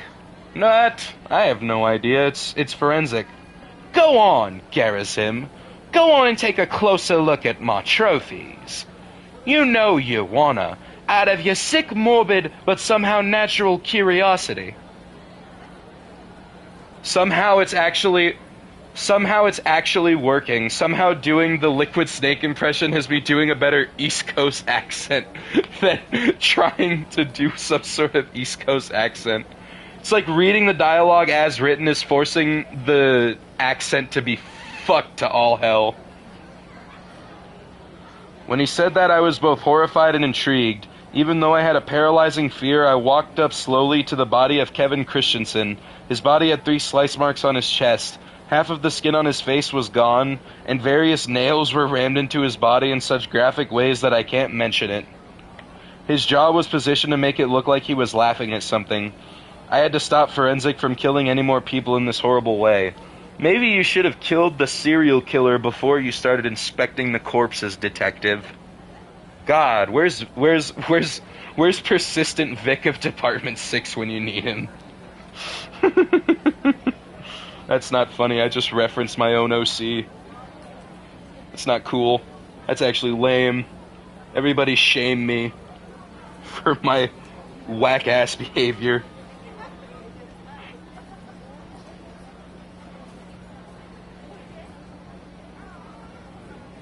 There was a half-broken mirror next to Kevin's body. I picked it up with my shaking hand and saw Forensic sitting down a chair, preparing to sharpen the rusty knife with a large grinding wheel.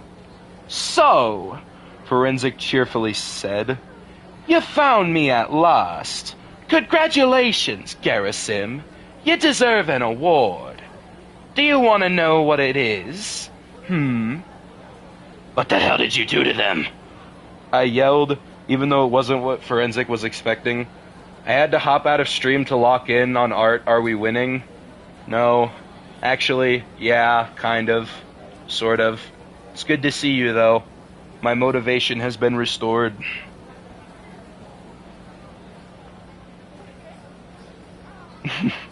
Seemed like the only thing I could say to him. Well, since you asked, I, Forensic F. Forensic, will tell you what he did, Forensic said as he got up to stretch his arms. But first, I'll tell you the reward. It's a knife to the throat. He laughed, which turned from a somewhat girly giggle to a psychopathic laugh.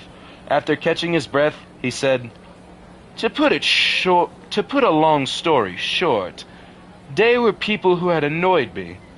Day? Can't stick around for long, unfortunately, because employment. Good luck at work, my friend. We met Forensic, and I got beanies to voice him like Peace Liquid Snake.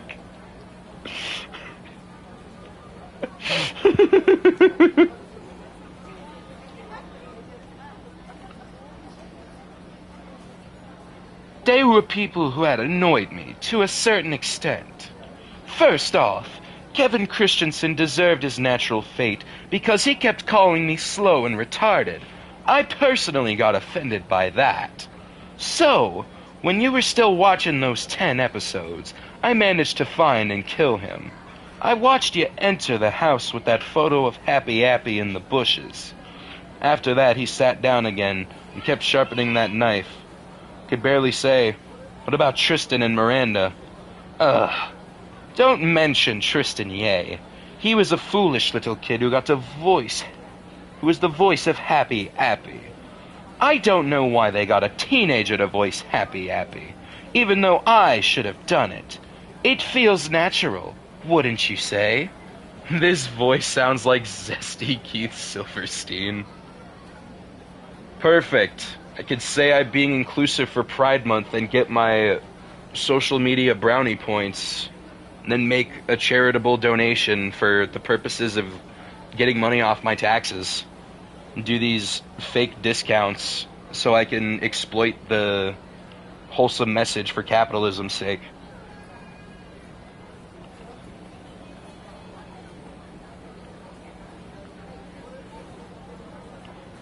Also, he was much ruder than Christensen, but not as bad as Miranda. So, who told you about Tristan's death? Was it Jim Forrester? Is it? I was shocked, but I slowly nodded my head. Forensic put the now sharpened knife to one side and began to sharpen another dull knife. Need to get gayer for Pride Month so I can make old Christian couples uncomfortable.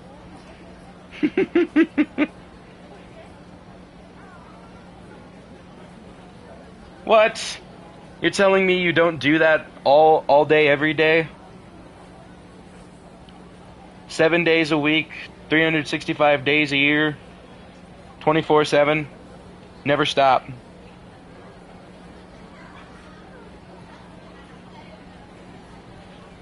Rather deadpan voice. I know he'd tell you about his death. I mean, you do report the deaths of the employees of Happy Appy, right? I slowly nodded my head again. He sighed and said, Well, I guess that's okay with me. Tell the world that employees of a once famous Nickelodeon show are dying. Forensic slouched over and sighed again. He perked up and said worriedly, Oh, I got distracted. Finally, there's Miranda. Well, poor Kiryu got hit with a rub-a-dub from City Slicker. Pray for his speedy mental recovery.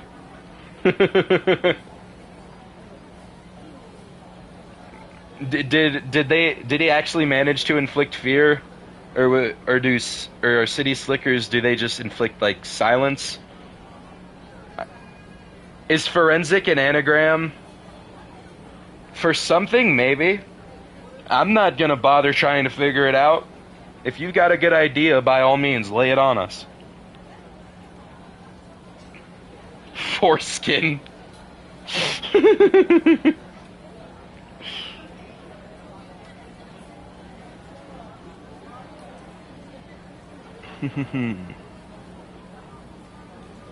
Well, you see, Happy Appy didn't kill her with his van and mean Miranda.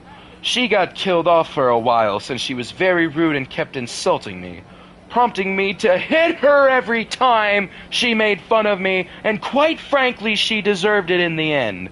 The sudden tone shift made me jump a little. It didn't help that he sounded like an absolute maniac. Damn, serial killer is an absolute maniac? Shock. Ah. He's got a weakness to fire damage, but even getting hit with that move still does psych damage. I didn't know Kiryu had a weakness. I just remember Kiryu being resistant to charm and fear, and always being the motherfucker who gets charmed and feared by every enemy for some reason. Immune to charm? No. He's like a Viltrumite. He has neglected himself positive attention for so long that getting it will immediately make him betray his friends. It makes no sense. He's not immune to charm. Although, Kiryu has lasted longer than Krieg did, so... Good job, Kiryu. You've gone longer without an Earth woman than Krieg ever could. He folded in minutes. He went for all 10 flavors. Okay, that's just wrong. I'm kidding. Women are not objects. Races are not flavors. Kiryu should have been immune to certain out-of-character status effects to show that despite being in an RPG game, he is not an RPG character. No, I mean the move gave him a status debuff to have a weakness to fire. Ah. I see. But if... What about a guy being covered in oil and slathering you up with his nuts makes you weak to fire damage? How does being lathered in oil psychically convince you to take more fire damage? Oh,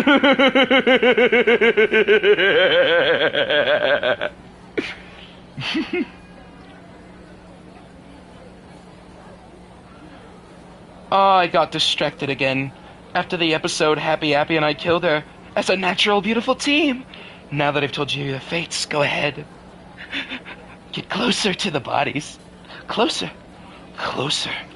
The tone of Forensic's voice at the last I think most people already have a weakness to fire, especially when covered in oil. You have your own form of debuff when it comes to that, though. Covered in flammable fur. I need to swap my dogs.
Alright, time to resume the mental decline. What'd I miss? Oh shit. I'm watching my...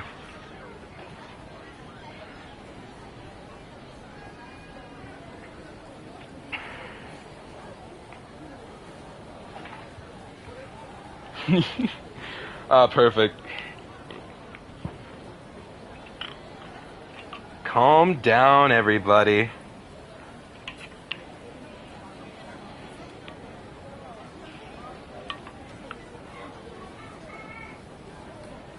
Hearing him, a very deadpan serial killer, scream at me like that was shocking.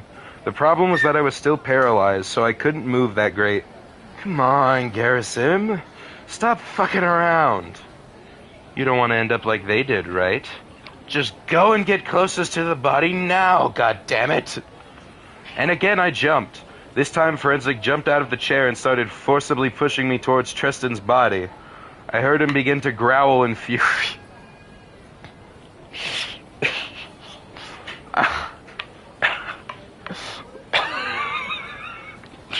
I'm sorry, but if a man is pushing you towards a corpse while growling, you are cooked. You are not going to enjoy the result of this upcoming event. This will be terrible.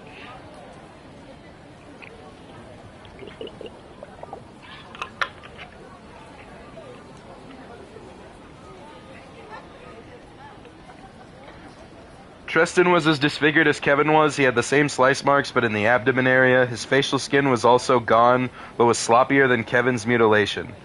He was also laughing, but it was more forced. Like Forensic dug his hand in his jaw and forced it open. I had one more thing to say to Forensic before I planned to kill him. About that sound file you left on my computer. The one that sounded like it was in a factory? What was it? Oh, it was me killing Tristan. Don't ask why, but I love to record people's death cries as I kill them. It's so natural to me, if you will. He muttered something that I could barely hear, but it was basically along the lines of, damn, I need to stop saying natural. He replied with, now that you've seen Kevin's and Tristan's bodies, how about you see Miranda's? It's the best in my opinion, since she deserved her fate the most. We straight up murdered a teenage girl because she was being a bit of an asshole to an adult with anger issues. Look, the teenager needs to be corrected, sure, not murdered. And you, as an adult, need to be a fucking adult. And again I jumped.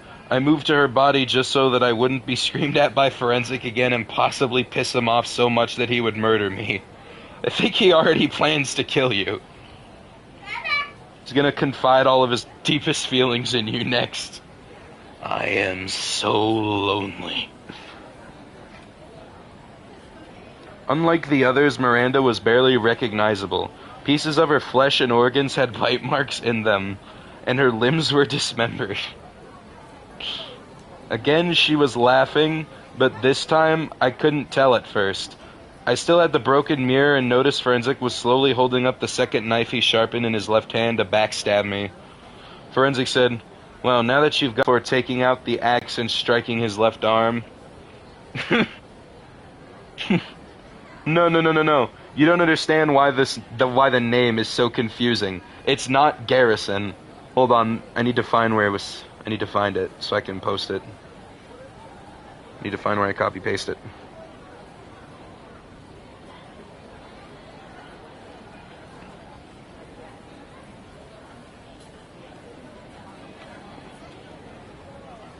Because it is an interesting name that I have just basically given up on trying to say.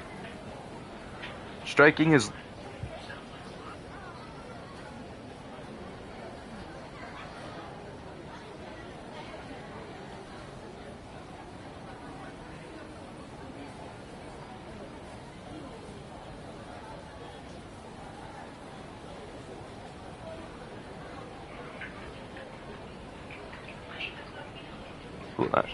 Are we burning Faustus? No.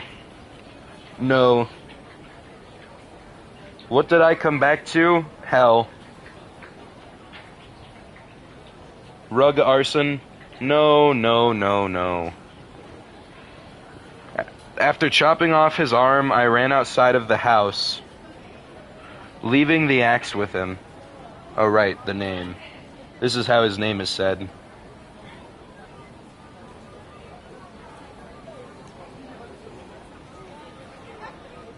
After chopping off his arm, I ran out of the house, leaving the axe with him. Smart thinking, dipshit. Outside, I found a can of gasoline. I dumped the gasoline all over the house. When I was finished, Forensic woke up, realizing what I was doing. He grabbed the axe I had and a bag full of weapons and ran off into the into the woods.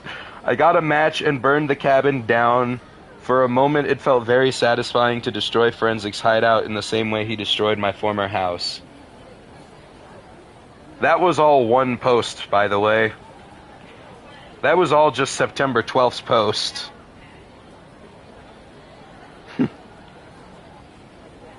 Is this still happy? Yes. Yes, it is. What were you expecting anything else? How did Geriatric know what Forensic was doing in the house?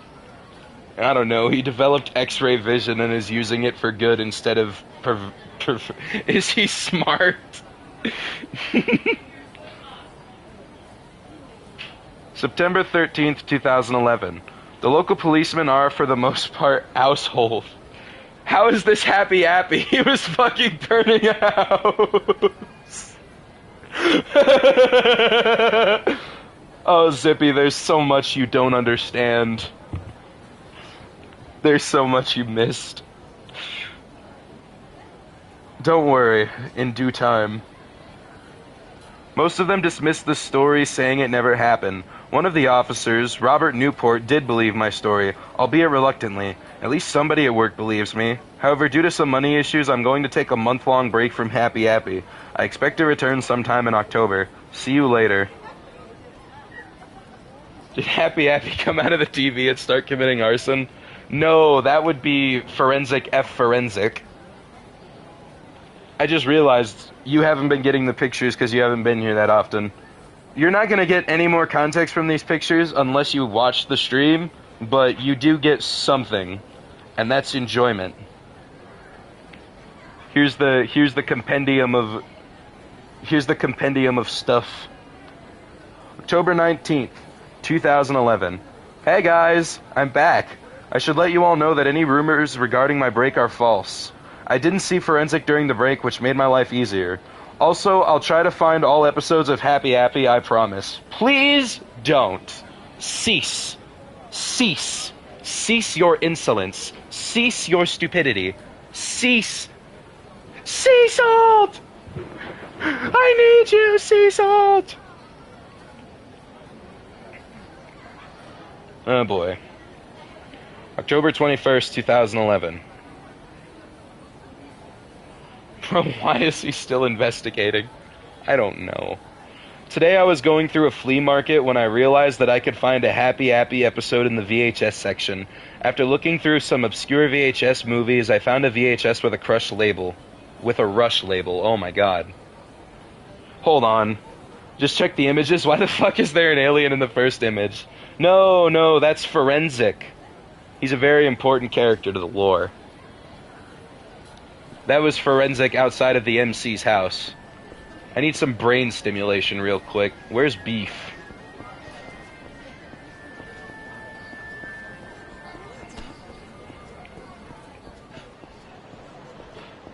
That's the one Han shot in his first scene. Oh, so Forensic is like some demon dude? No, he's just a creative who went insane.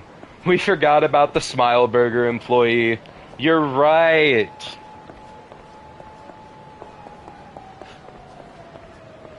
We do need to visit her.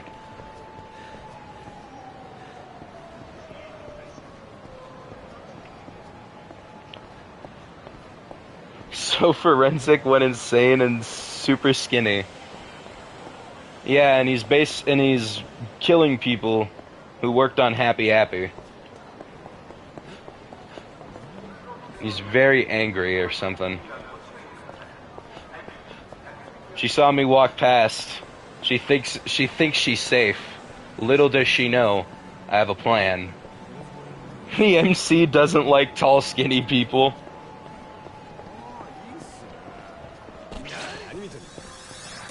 Damn, this goes deeper than Grandma going down on Grandpa. Shit, that must suck. Imagine having to bend over that much at that age just to eat some fucking really old, dusty folds. That's gotta be terrible. It appears I've lost some of our housewarming guests.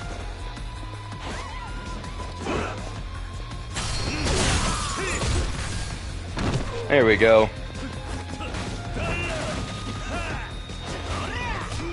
Hello. Don't mind me.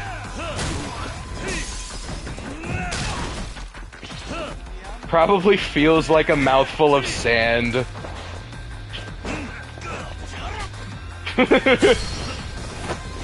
Like a mouthful of sand. You would never find out. I was expecting Kiryu to just kick him, but that works too. Oh, my apologies. I didn't properly warm this place up for my arrival. So who's taking one for the team?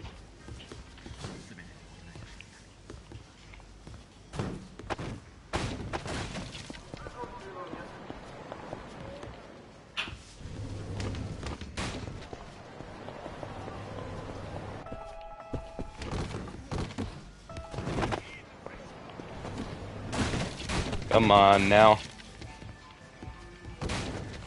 There we go. Even the plant must go.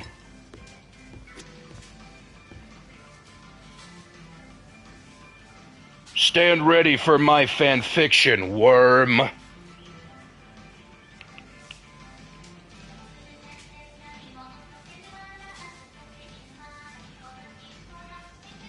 Since I buy almost anything Happy Happy related, I bought the tape. Shh. Let's hope he never finds out about a Happy Happy fleshlight. Very good. I knew I could count on Faustus. Wonderful.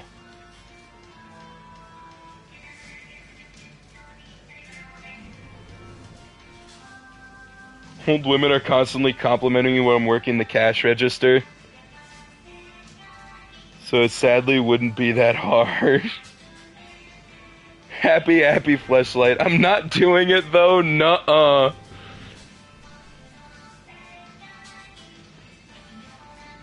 Shit.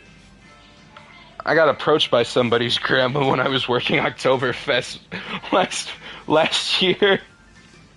Why would people buy a fucking Apple fleshlight? Shit, if fucking Apple fleshlight paid like $1,000 for a fleshlight that doesn't even vibrate. Zippy doesn't know about the Mater Baiter. Mater? Toe Mater. Domain expansion. You was there too. The Mater Baiter is scaring me now.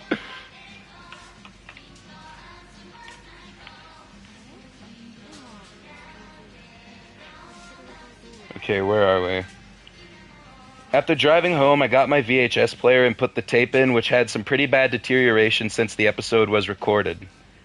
Some parts of the episode taped over with an episode of Blue's Clues, and what wasn't taped over had very low quality audio and video. The title is the plot in a nutshell. Happy goes to a traveling circus and helps kids who get hurt.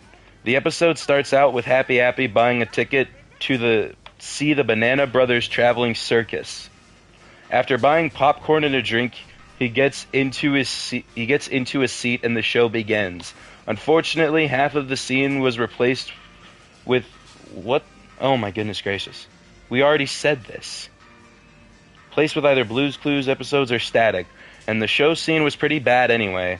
I mean, the show was already low budget as it is, but the show scene was by far the laziest thing on the show's run. The bulky strings were visible during stunts, the models were very rushed, and the camera was unfocused, and someone's head was visible in the scene. Okay, CinemaSins, calm down.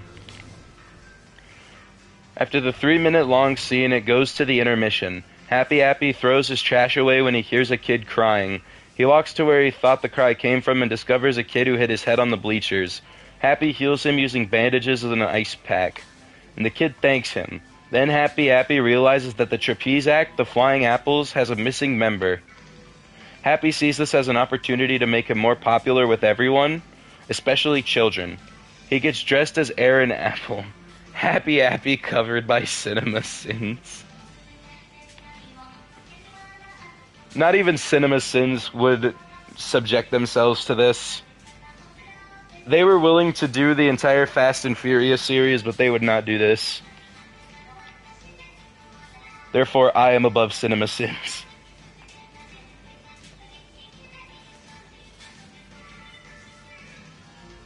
He's dressed as Aaron Apple. The other four were Abraham, Adam, Andrew, and Auburn.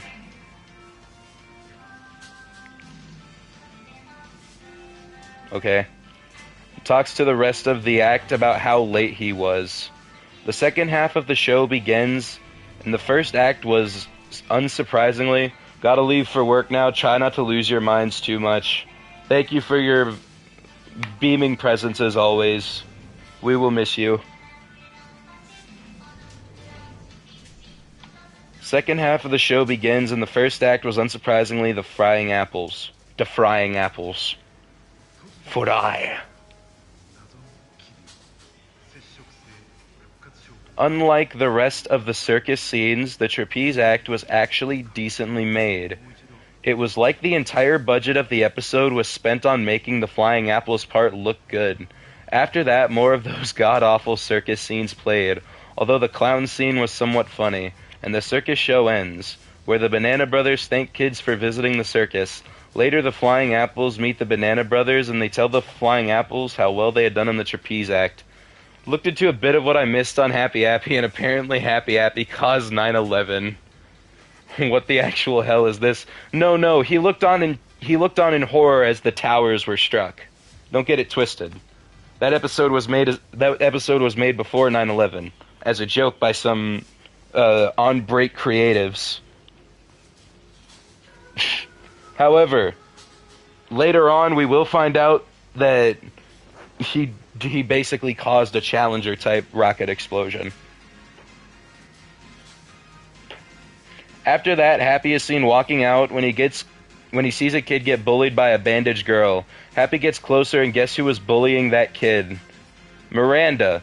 Miranda tells Happy that she has a knife on her. The video cuts out, yet the audio keeps playing. This was probably a good thing for me, since Miranda began to scream while Happy began to chop her up with a knife, laughing.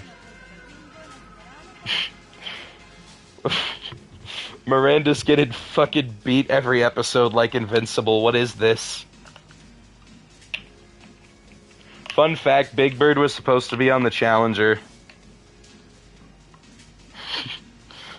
Don't let your dreams be dreams. Elon, send the big yellow bird up into space.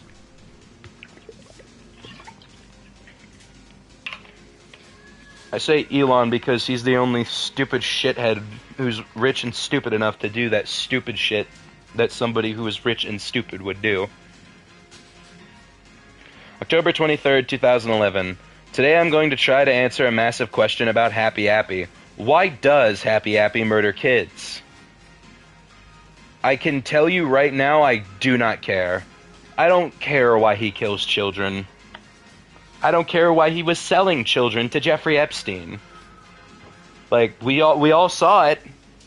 I don't care that he was drugging children with green fluid needles, giving them Hulk juice. I don't care. I don't. What motivation do you need for this senseless evil? You're just writing an evil character. There is no reason. There is no purpose. It's like looking in the mirror Worthlessness.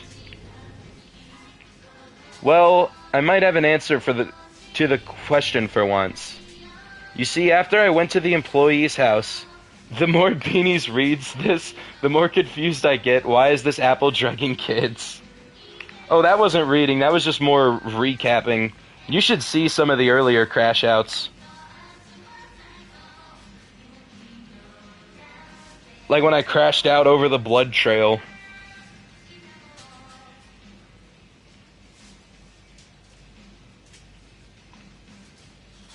See, after I went to the employee's house where Forensic was at, I had two ideas. Did Forensic kill the employee?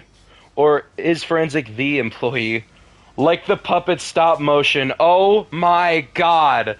The puppet stop motion floored me. That was... oh, unhinged. God-awful. Terrible. I think the most likely answer is the latter. Another question arises. Who exactly is Forensic? Well, I can say a few things about the Jim Forrester. Yeah, no shit, two of those people are dead. I need context on the puppet stop motion. There wasn't context. I just had a realization about what they were saying because they mentioned stop motion puppet surgery, and it dawned on me that doing puppets in stop motion would be the most miserable fucking process ever. Especially if you want it to be good stop motion. Let's say optimally 24 frames, standard average for like animation. 24 individual images a second. Do you know how much work goes into that? Just in general, for a normal stop motion where you're using figures or clay. Now imagine that, but apparently it's being done with puppets on like sticks and strings and shit. You're telling me that somebody is going to puppeteer these things for hours and make minor... I'm crashing out again. Oh my god. I'm doing it again. Oh my god, I'm doing it again. It's that stupid. It's so mind-meltingly stupid that as soon... I'm getting set off. I'm mad thinking about it.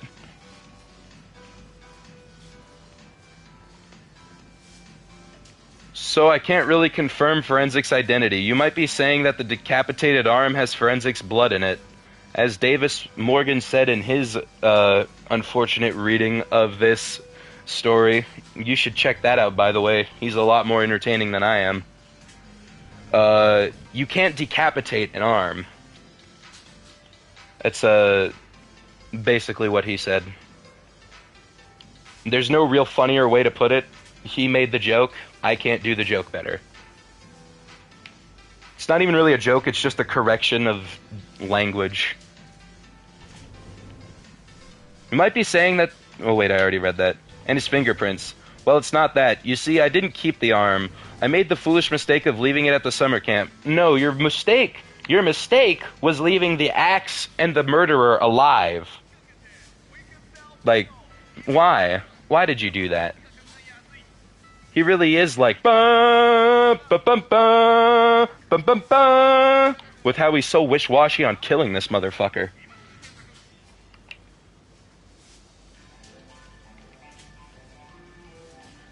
Even if I did, Forensic keeps coming back, meaning there could be a lot of people posing as him. So what did the last paragraph have to do with the question? Well, Forensic might have edited the episodes to show those horrifying scenes. It would make sense if Forensic was an employee, since he would have access to the props and tapes. Because of this, more questions arise.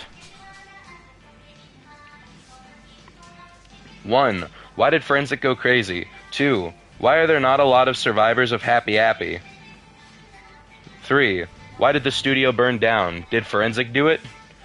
Here are my guesses to the answers to the questions, and they will change if I get more evidence. This sounds weird, but maybe he's John Wilkinson. This makes sense, actually. John Wilkinson had schizophrenia, and as you probably all know, killed children at his summer camp. The only problem is that he was chubby, while Forensic is very skinny. However, things can change. 2. Maybe Forensic killed them. This seems plausible because I could say that 4 people related to Happy Appy died, other than the countless amounts of children. 2003. I think Forensic might have burned the studio down for reasons I don't know about.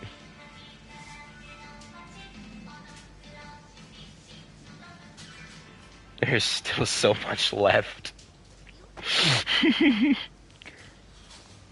Oh, sweet liberty. The walls of text. Oh, okay, I can do this. I've got my friends with me. I just need to drink a Staminix and lock in. October 24th, 2011. Do we all have to be lobotomized at the end of this? No, because if we lobotomize ourselves, we might accidentally stumble our way into reading the sequel, thinking it's a funny idea. Did I mention Happy Happy has a sequel?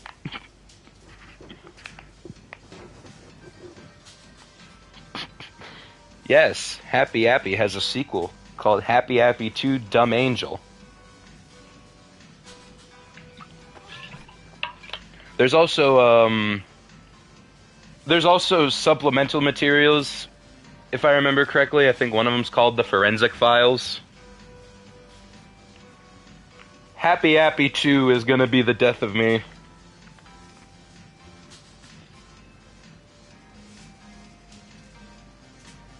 Today, Jim Forrester is surprisingly still alive, told me the names of more people who helped work on Happy Happy, which puts me a bit closer to whom Forensic could be. First, there's Tristan Drews. We had a Tristan Ye, and now we have a Tristan Drews. I suck at coming up with names. It takes me fucking hours to do so. And it's because I'm trying to avoid shit like this. After we finish this is gonna be a case of don't be sad that it happened, be happy that it's over. No, it's gonna be like getting to the halfway point of Mount Everest. The sequel is the peak. More stuff to listen to the infinite wealth grind, I guess. So,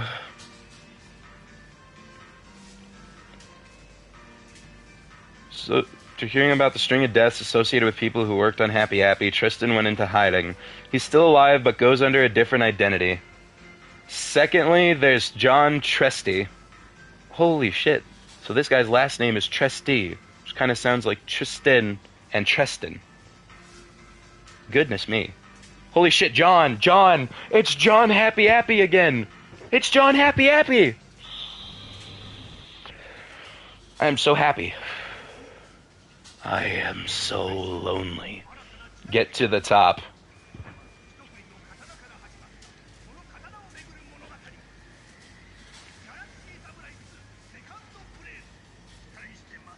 The man who created the music for Happy Happy. He was a musician who specialized in keyboards, synthesizers, and song production. After releasing his debut album Hidalgo, which to this day is hard to find, he was called to work on Happy Happy's title theme. Although some parts of the story of the creation of the theme are missing, John basically got 5 kindergarten students and had the kids sing the Happy Happy lyrics.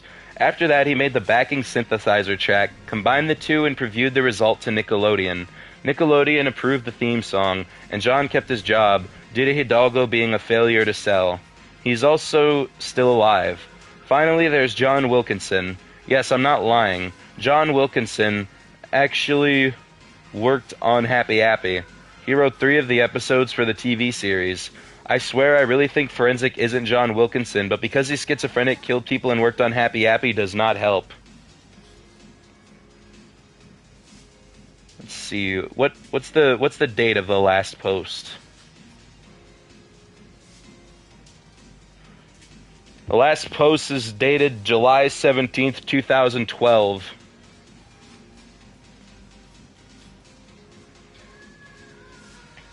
And we are currently in October 25th of 2011.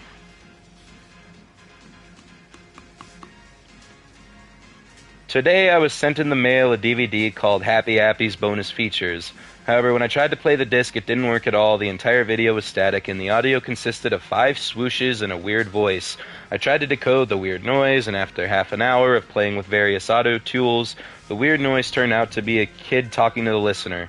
Don't trust Happy Appy. He has friends that will murder you. Never come with him into his van. Shit, you didn't have to fucking tell me. Fucking apple prick. Apple bitch prick.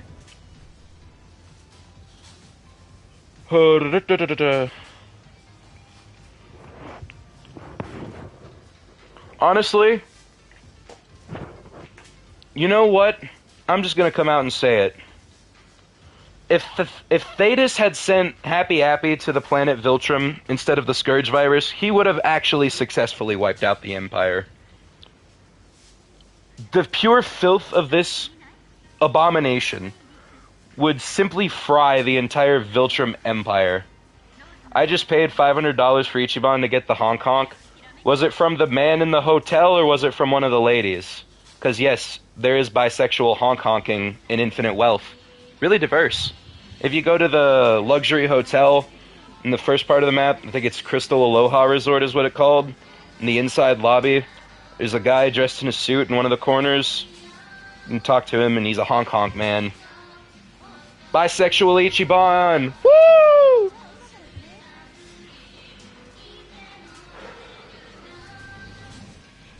The question is, who's getting the best honk honk?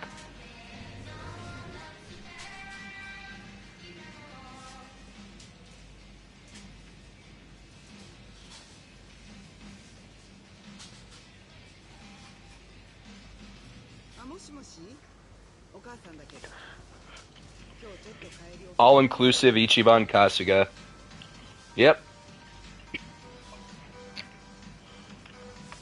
Ichiban Kasuga would fight for Mac to be re-added to Kiwami 3.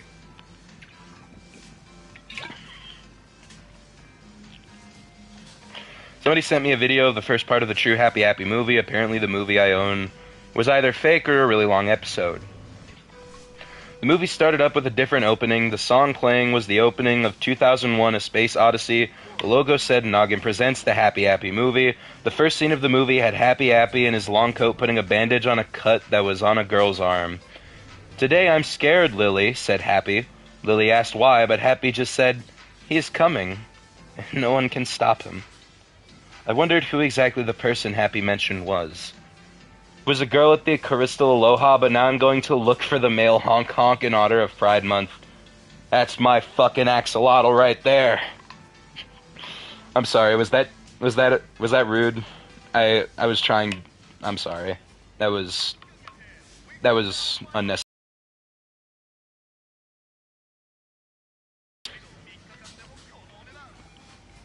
I should have asked for that one first. That's weird.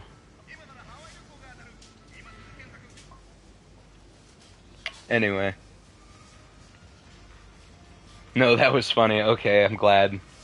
The last thing I want to do is make anyone uncomfortable. I'm here to have a good time, not bad. Even though we're having as good a time as we can given the circumstances. Was it forensics? 7 other kids came running over, and in the background, policemen were running over to the playground where Happy and the kids were. For a couple of minutes, multiple policemen were yelling at Happy. Finally, the sheriff came out of the car and said, "Stop in the name of the law. I know you have murdered Miranda, Tuck, and Gina." Happy grabs another needle with green fluids from his long coat and stabs the sheriff in the eye with it, laughing like a maniac. In response, the cops took out their sidearms and shot Happy to death. His bullet-riddled body fell to the ground while kids began to walk over and cry over him. The police left knowing that they finally dealt with Happy.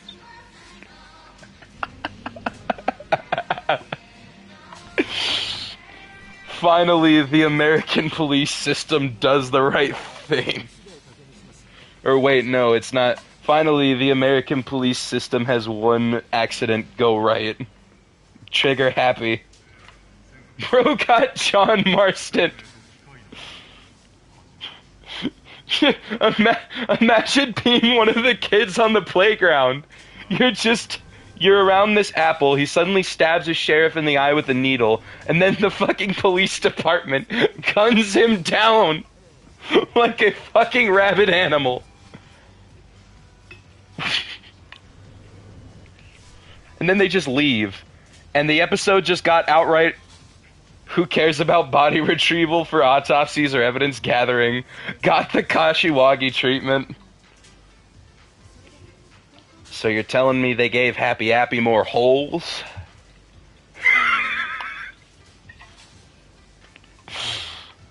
You know, on days like this, I remember that somebody did out there write this. And it was my choice to not say some of the things I've said. But in my defense, I don't have a defense. Happy Happy came back running. Happy Happy now joins the Daidoji. He came back running a bar. Oh wow. It's beautiful. And the episode just got outright bizarre. Wait, is there Happy Happy Rule 34? Probably. Do I still have a Rule 34 tab open? No. Let me check.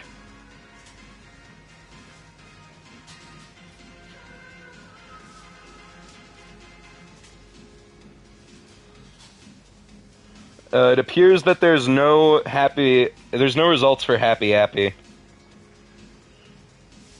Or Forensic. Alright. It appears the Rule 34 is free from the Creepypasta affliction. Well, actually, there's probably Jeff the Killer smut on here. And Slenderman. Alright, questions answered. Back to the main point. Happy was suddenly revived and stood up. The kids ran away screaming. Happy took out another knife and started to chase Lily in a POV shot.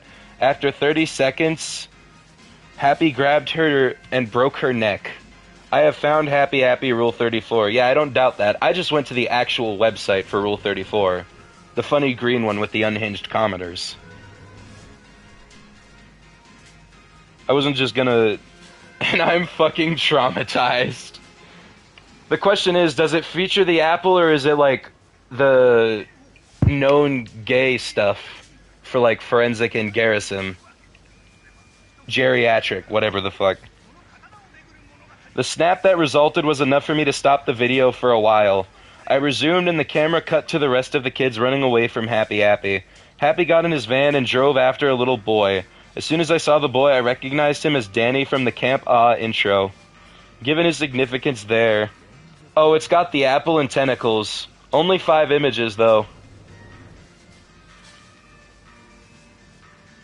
Respect. I love my geriatric X4 skin Happy Happy smut.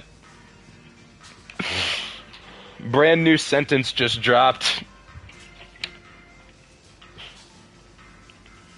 Danny be the one who Happy was talking about earlier? Anyways, one of the girls yelled, "Danny, no." Danny picked up a lit cigarette that fell from the sheriff's mouth, gets into the van, and burns Happy's face, leaving a black burn on his left cheek. Happy screams and Danny runs off. It cuts to Happy chasing Danny in his van.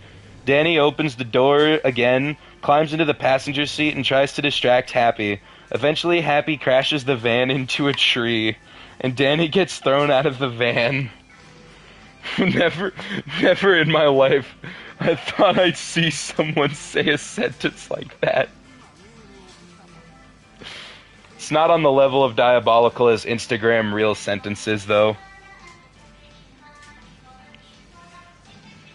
Danny gets thrown out of the van. Happy climbs out of the van and picks a sharp stick off the ground. It cuts to Danny waking up and picking up Happy's dropped knife. After that, it faded to black. I sent a message to the man who made a torrent if he had part 2. He said yes, and that it would be done on the 27th. I guess I'll just have to wait. Instagram Reels are 5 parallel universes ahead. Instagram is a whole different level of new sentences.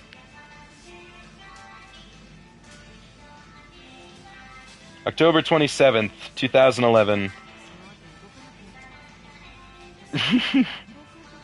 I just finished watching the Happy Happy movie and it was weird. However, I did find something that will interest you. No. No, you did not. I speak for everybody in this audience when I say that you did not find anything that will interest us. It starts with Danny running to a junkyard. He hid in a car and it cuts to a girl in the playground, playing with a tin can. Happy slowly crept up to her. The girl screams and he stabbed the girl with a stick. He runs off to get his van. After driving for a while, he reaches the junkyard. Happy gets out of his car and looks around, yelling for Danny. Danny jumps into the car. Happy swears and runs him over. He jumps out of the car and van pushes Happy into a car crusher, and it crushes Happy and the van. A horrifying crushed car cube comes out with Happy's skin, blood, and organs all over the fragments of the van. A woman comes out of the cockpit and Danny says, "Thank you, Jude." She says, "Thank you for telling me and Dad about Happy's rage. I couldn't take this anymore. I wanted the movie to end now. I was wrong. Oh, I was wrong." Another Happy peeks behind an old car and boastfully says, "Did you really think I was going to die like that to a kid? Well, if you thought so, you're wrong." The credits start because of a video error. I could only make out these names in the credit. Director Tristan Yap. Producers Keith Blue and Joanne Broop. Happy, Tristan Ye. Danny Ray Bolia. After all this time, I have found the identity of the director of Happy and or Forensic. I'll need to research more about him.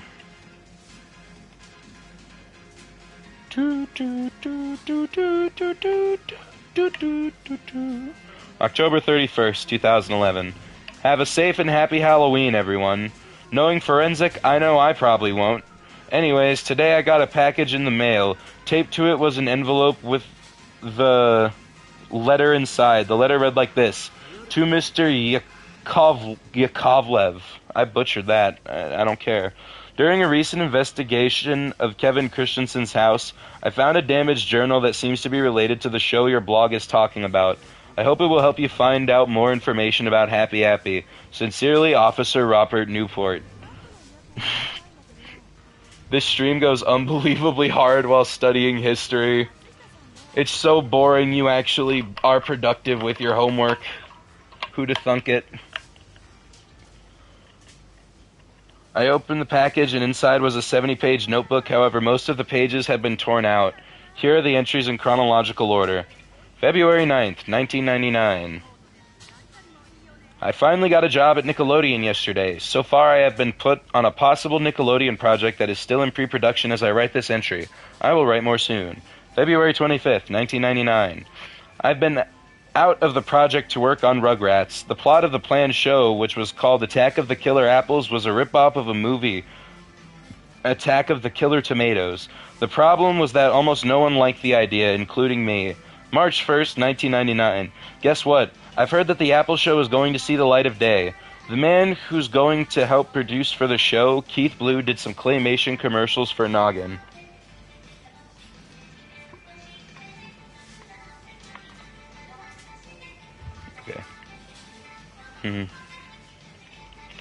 Since they're some of the most popular commercials on Noggin, the creator asked that he should work on the show. Okay. Guess what? I've heard that the Apple Show is more... Whoa. I'm restarting now. March 11th, 1999. I overheard a rumor that we're filming at the old stage where Double Dare was being filmed. March 23rd, 1999. I want to leave this project now. You see, today I was eating lunch when I saw some sick fucker dragging in Happy's voice actor Tristan, who was in his late teens. He had a pretty deep voice. We started filming tests like Happy in his van and practicing lines. The guy who dragged Tristan in shouted action. A weird country song played on the radio in the van. I shouted to the guy who shouted action and dragged Tristan. "What the fuck did you do to Tristan?" He just jumped over a coffee table and rest of page and every page except the last is torn off. Thank you. Thank you for ripping out that many pages. I'm so glad that we don't have to deal with much more of this. I don't need to read a journal inside of a blog post. I have enough dates. January 2nd, 2011. Fuck you. Fuck you, story. It's a long time to keep a diary, though. 1999 to 2011. Long dates between entries, only 70 pages, most of them torn out. Today I remember two things about Happy Happy today. The show's original air dates and some facts. The air dates were Nick Jr. jogging. Noggin! April 26, 1999 to June 3rd, 1999. Pre-TV UK channel, May 16th, 1999, March 31st, 2000. Brazil. I don't know where in Brazil. Brazil. I don't know where in Brazil. November 30th, 1999. People keep diaries for more than 1 week.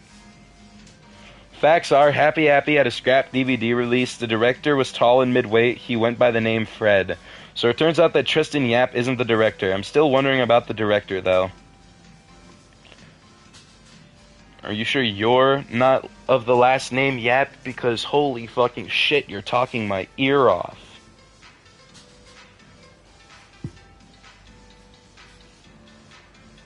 November 1st, 2011. I finally did it. I killed Forensic and found a shocking discovery. Well, I think I have.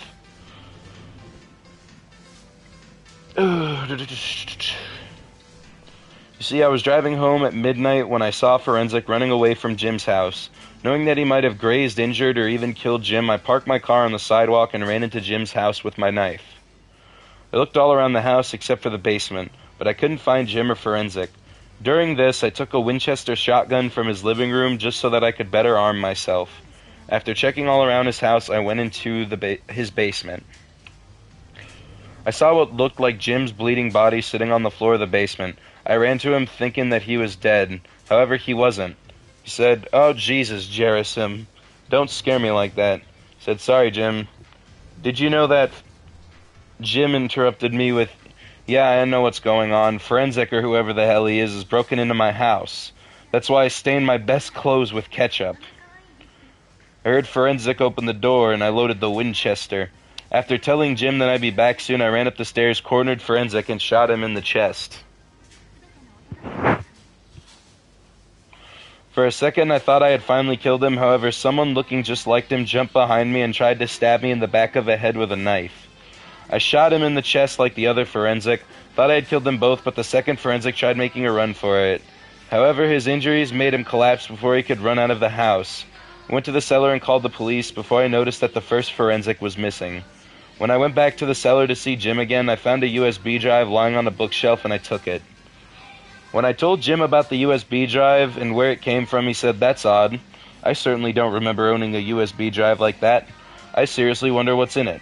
After a long wait, the police arrived. Thankfully, Newport believed me when I told him about what happened. I'm just going to say this, but I'm honestly starting to feel like he believes me. You don't say. You don't say.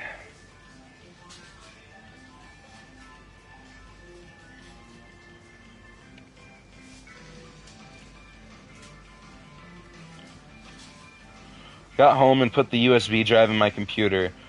It only had one file called Instructions, which was just a minute-long video of Forensic saying, "In your pillow will be," over and over. In your pillow will be what? I opened my pillow and inside I found a random switchblade, my wallet, which was missing a $20 bill I had put in there, and a DVD saying Happy Happy Complete Series, with a label saying Season 1 was on it as well as Season 2. What unholy evil gave this delusional psychopath access to more episodes of this godforsaken show? Who did it? At first, all I could say was, "What the hell is this?" Hitting you with some Dante swag. I could understand Season 1 clear as day, but who made Season 2? Could someone have made more episodes that toned down the violence? What am I hearing? What is this? I thought they said was Forensic instead at the start of this entry. Yes, but now there's two of them.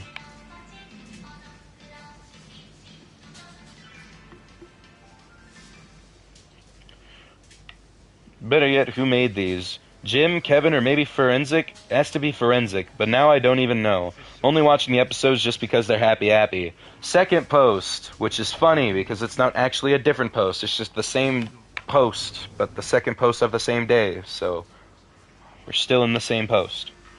Today, Forensic 1 and Forensic 2. Yeah, and none of them are mentioned to still be missing an arm, so that probably means they're actually 3 and 4. Today I talked to Jim about the DVD. His response was, "Well, that's very odd. I mean, who in their right mind would make two more seasons to that show?" He added that he wanted to see the new season as well. So tomorrow we're going to go through and see the missing episodes of Season 1 as well as Season 2. Oh god. The marathon is coming. Why are there so many Forensic clones? Forensidoji. They're all tall and skinny people who've erased their names and become a part of the Forensidoji. And everybody is just forensic.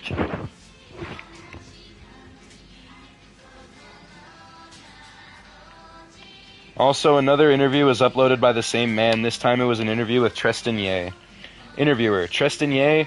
TY, that's me. Interviewer: how old were you when Fright House Screamers was around? TY, 15. Interviewer: what happened when you did Happy's voice on the first day?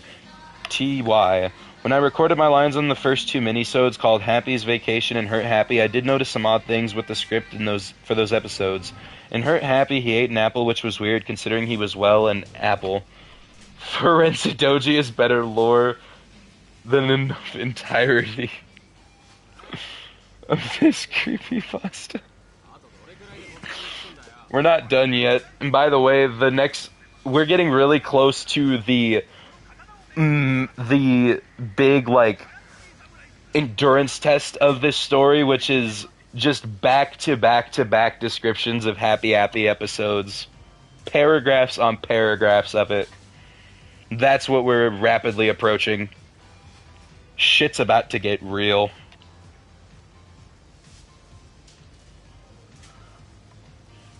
Interviewer: what was the worst thing that happened to you when you were on the show? TY, I don't like to discuss with people about it, but here it goes. I was once dragged into his studios by a tall man holding a rope, which was tied around my feet. After an argument, we filmed the episodes. Interviewer: that's just horrifying to say the least. Do you know who dragged you in? TY, I actually don't remember. The only thing I know about the man was that he is taller than most of us. He's gonna fall asleep reading. You underestimate my stubbornness. Rapidly approaching 100% brain degradation. It's not just rapidly approaching. We're here. November 2nd, 2011. This will be the first of 3 posts detailing Jim and I watching the contents of the DVD. Even though we are watching the disc, I still can't get over the fact that there's another season of Happy. I really can't. As soon as the DVD loaded, we saw that it had a freeware DVD burner menu. Oh no, my brain is going to turn to mush now. Oh dear God. Oh, y'all thought you were gonna get mental prep time for this? Happy will consume us all. Went to the episode menu and looked through the episodes for Season 1, in case there were any that I missed. The 2 distorted numbers for Season 1 were actually watchable. Mean Miranda. I pressed next and found the entire episode list for Season 2. Happy meets the Roo Bears, Camp Ah, Happy in the Oranges, Happy's Van Breaks, Lighter, Happy and Blackberry, Napoleon the Big Help, Nuxic, what the fuck? Rose of Blood and Bones, Can of Kill, Jar of Hate, Happy's Rising, Happy kills Benny, Miranda lives, Miranda dies. There's no second episode for some reason. Napoleon, A Bigger Help, / Meaner. I haven't been saying the slashes the whole time. I don't know why I did it just now. Happy's Christmas, Happy's House, Napoleon the Biggest Help, Danny's Love, Happy Fest, Happy Rots in Hell, Epilogue. And we're going to hear descriptions of all of these. Some of them we've already heard descriptions for, sure, but Season 2 hasn't existed until just now. So... Judging from the names, we could only guess that Forensic made these. But who is he? I played Happy at the Fruit Olympics since that was one of 2 episodes of Season 1 that I didn't watch. Why is Napoleon in this? Why is the French Emperor in Happy Happy? I think the correct answer is that it's Forensic in a different mask, and that he's just like calling himself Napoleon. I don't fucking know. Hey kids, the Fruit Olympics begin today, and watches TV. It zooms to the television set and shows a recreation of the Olympic torch relay, but with fruit. After the torch holder, in parentheses, an apple, lights the Olympic flame, the games begin. It's a cheesy compilation of sports played in the Olympics, but with fruit. It reminded me of the Circus episode's Act 1 scene, but visually a lot better. Happy turns to the camera and says, "Hey kids, the 2000 Olympics begin in a year. You should go see it." And the episode ends. When it ended, Jim told me that he remembered helping film the episode, and even did a few of the puppets with Kevin Christensen and Tristan Drews. Happy in Space was next. Still going strong with the infinite wealth grind. You've got the power of Ichiban and Kiryu on your side.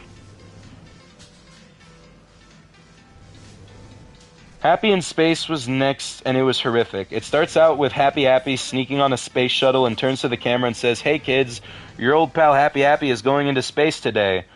And waits. The shuttle docks at a look-alike of the International Space Station. After all the astronauts leave, Happy sneaks out of the shuttle and starts floating. He says, "Did you know that in outer space there is no gravity, meaning you float in midair?" He puts on a spacesuit and goes out of the ISS. An astronaut is working on a broken part of the station. Happy says, "In space no one can hear you talk or scream for that matter," and stabs the astronaut. We see him float off into space for around a minute. After this, Happy goes back in and finds out that the shuttle is about to leave. Happy jumps in the space shuttle. The space shuttle begins to enter the atmosphere. Happy turns to the camera, says, "Hey kids, watch this magic trick," and sets a man on fire. Don't forget Tomizawa and his elemental coverage. Ah, yes. With the use of a bucket of soapy water, oil, and fucking road flares, a car battery. It's just too powerful. And a car battery. My point exactly. The shuttle starts to catch on fire, which is exactly like the scene in Happy's trick. We see Happy give a death smile as the shuttle is engulfed in flames. Happy jumps out before he gets burned and lands in snow. He says, "Hey kids, one day you will see something like this on TV." Behind him, the shuttle was breaking up into small pieces. The credits rolled.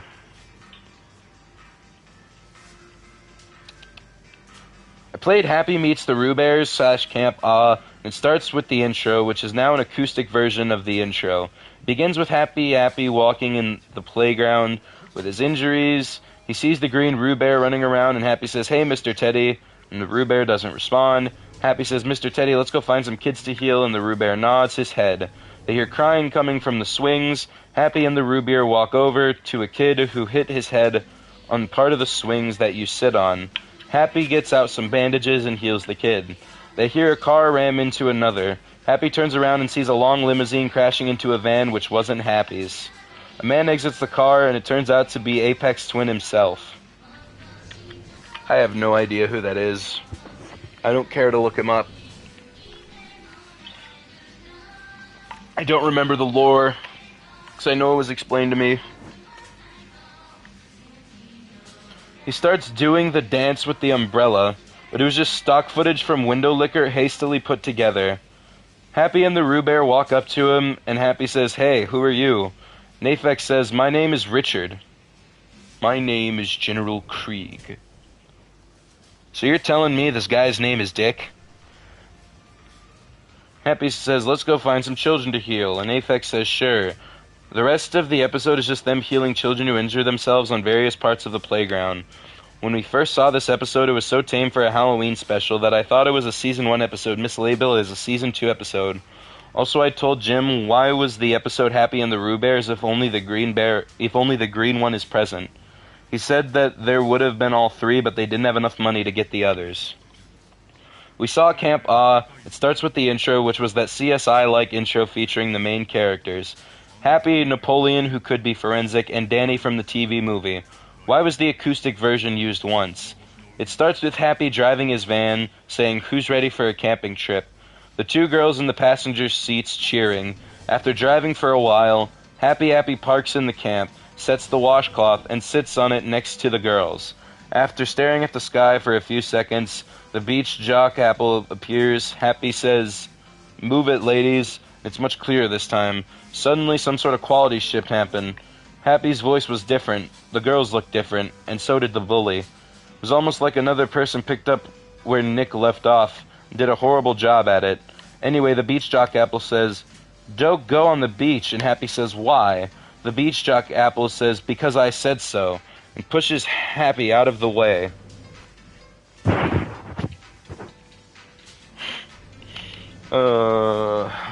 The apple is being bullied.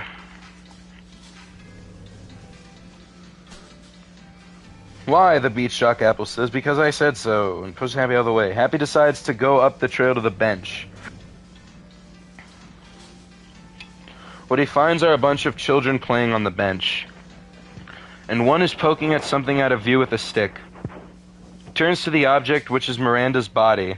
Happy screaming, "Stop doing that," and brings out a knife. The next shot showed the girls still sitting on the washcloth when they hear children screaming. One of the girls says, "What happened?" The other one says, "Let's go find out." So the lack of survival instincts is universal. Great. The two girls go to the beach, but when they find are a bunch of children's bodies in one horrifying pile. On top of the pile was a bloodstained Happy with a knife. He turns around with a death smile and says, "Hey girls, I have a present for you. Come over here." And they both walk over, and it cuts to the same place where the washcloth, now with both girls screaming.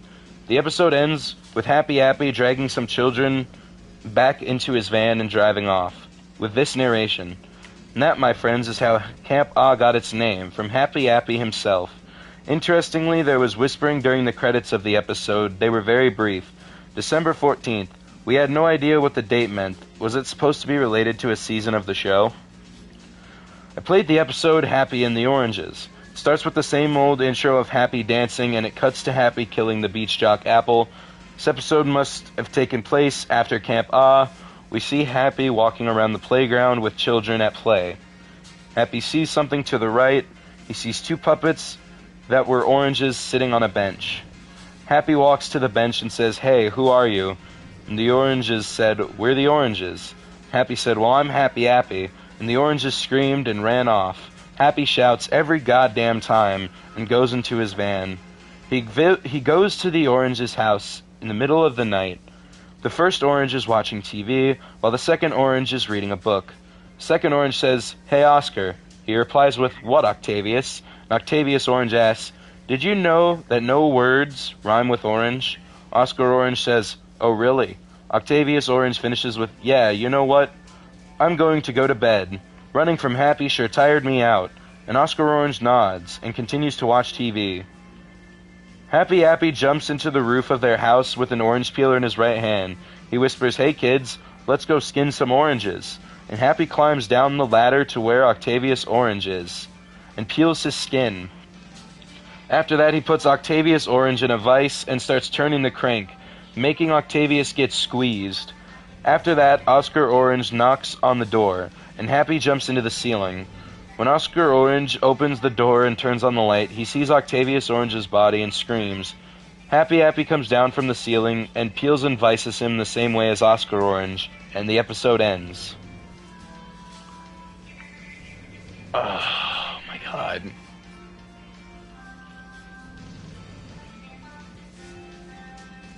Oh. Wow. There is something. Oh my god. This post is just significant. Like, these posts are significantly longer than the other ones now, so I'm not even seeing the progress we're making. That's what makes this part the fucking endurance test, because you hardly get the relief of seeing that the frickin' post is ending. Even you are starting to lose all faith. This shit's so ass. Oh, God. Lighter's premise was about Happy finding a Zippo lighter lying around on the playground. It starts with the regular old intro, but with the acoustic version. Why the acoustic version this time? It cuts to Happy walking on the playground. I have a question. If Happy kills a lot of children, why don't the children notice him instantly, or the parents? Happy stops and picks up a lighter. He says, "Hey kids, look what Happy found." Cuts to Happy turning on the lighter. Says, "Today we're going to learn about fire." We know what was most likely going to happen. Happy burns down houses and sets children on fire. Hey Zippy, remember how you were asking how this was still related to Happy Happy? Well, now Happy Happy is actually committing arson. You got your wish. Happy walks over to a living room. He exclaims, "Fire can badly hurt people and in some cases kill them. Like this worm." He sets the worm on fire, and you can see its body turn into ashes, Happy said. Magnifying glasses can also set small insects on fire, before walking over to a kid. The kid didn't recognize him, and Happy turned on the lighter and set the kid on fire. The kid tried to stop, drop, and roll, but it was too late. Happy said, "Let's go find a house to burn," and Happy walks over to a house on a boardwalk and burns it down. The fire spreads and the entire boardwalk catches on fire. The rest of the episode after that was Happy watching the place burn to the ground. At the end he says in his cheerful voice, "That was fun. You know, you should do just that to make me proud." Jim said in a smug tone, "Sure, let's totally follow an apple's words and burn shit down." How flammable was the kid? A simple lighter did the job. Well, who knows?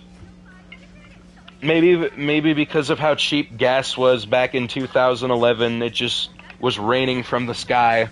He's just drenched in gasoline.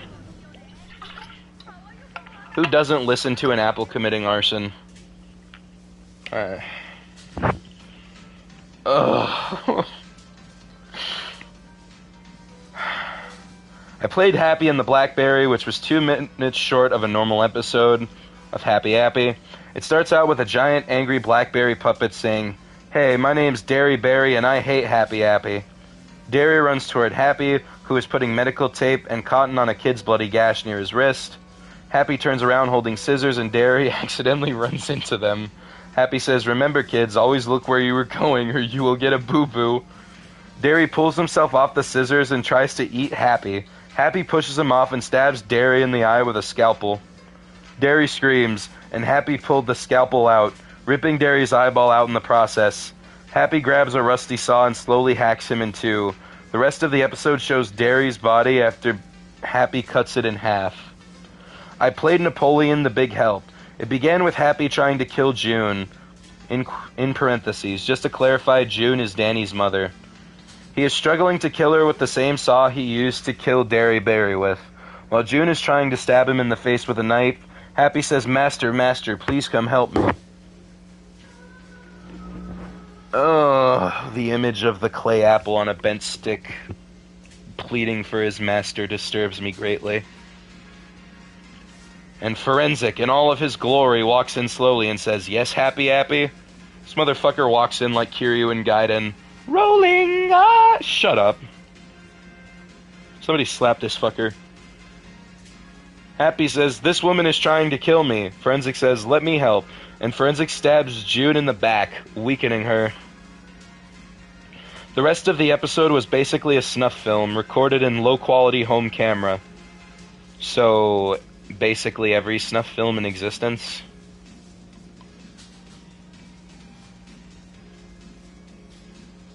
What Forensic did on camera to June was absolutely horrifying, so I'll be quick on what Forensic did to her.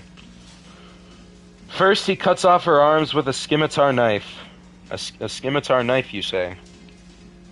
Let me look this up. Let me fact check this real quick. Holy shit. I forget. Every time I want to look something up on Google, I have to put -AI so I can get reliable fucking results.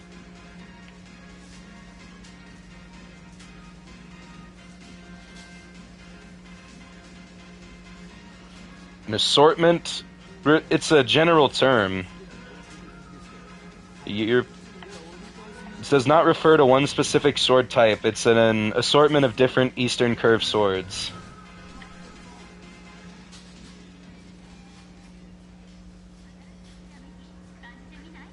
Okay. It doesn't say anything about there being such a thing as a scimitar knife. It's a single-edged sword, but it's a general term for blades.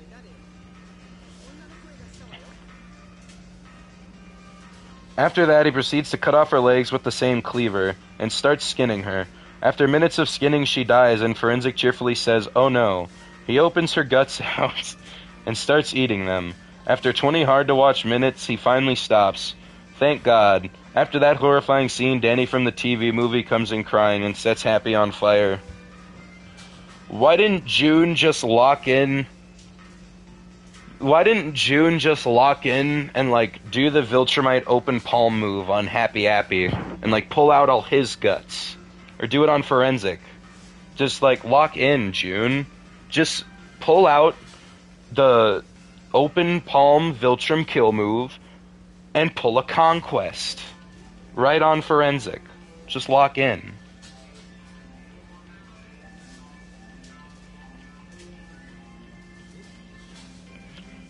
Danny from the TV movie comes in crying and sets Happy on fire. Forensic threatens to kill Danny, he runs off screen, and Forensic walks out with the scimitar knife. Finally, the Happy model melts, ending the episode. Jim's reaction was, and I quote, "What the hell was that?" I had the same reaction, but in a quieter voice. We had a lot of questions about this episode. Gonna install Judgment on PC, I'm being drove insane. Yes, go to all... No, download Yakuza 6 and play Puyo Puyo. Do it. For me. I promise it won't be a bad idea.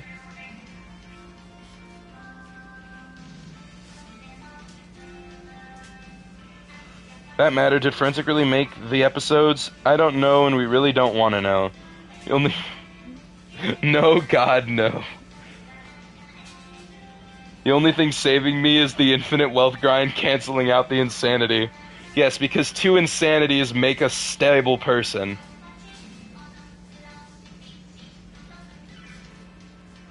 Oh my God, we're still... Oh, right back into episode descriptions. Fuck.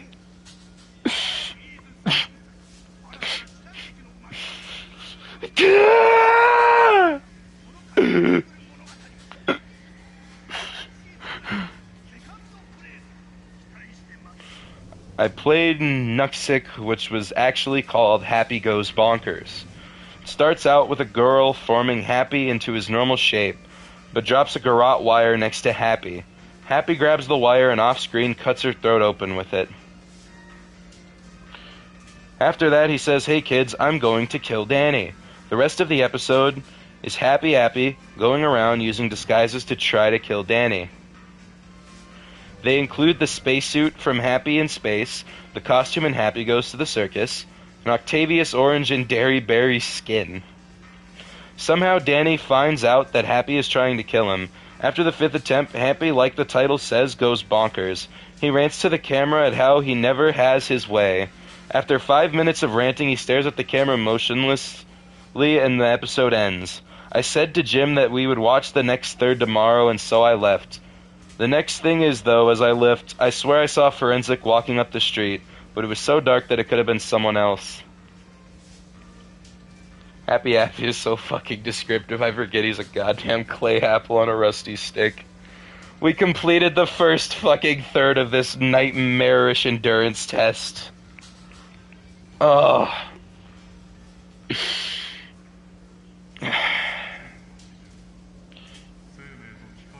November 3rd, 2011. Welcome to the second post of the Happy episode watching posts. Hold on, I'm going to piss. Oh, fuck!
Would I be your narrator of choice? Am I good? Am I worthy of reading stories that you've written? We're back. Second part of the Happy episode watching posts. In rows of blood and bones, we see Happy painting a picture with red paint. Your narration is the only thing making me go through this. I'm glad. Thank you. We'll get through this together. I couldn't do it alone. I'm not strunk. By the way, it's not red paint, it's blood, but you didn't need me to tell you that. Pictures of a rose in a playground. It was innocent enough until we see Happy run out of red paint. He says, "Damn it. Oh, whoops." Yeah, the interaction keeps everything from blending together and becoming awful. Knowing we're a team boosts morale. We got this. Hey kids, let's go find some red paint and white sticks. Just say blood and bones, goddammit. Like, it says it in the episode title, Rows of Blood and Bones. Just say what we all know it is. Red paint and white sticks, blood and bones. Fuck off. That's actually upsetting. We see Happy go out of his van and lure in two kids, and we see him mutilate them off screen. I think you mean you heard him mutilate them off screen, but whatever. I guess X-ray vision can apply to TV shows as well if you want it to. Fuckface. God, I'm getting tilted. I'm so angry. How have we gotten to this point? Cuts to Happy painting the same picture, but now we see him with more blood and bones. Because I'm not using... These literally just sound like the type of terms that those fuck-ass true crime YouTubers use to get monetized.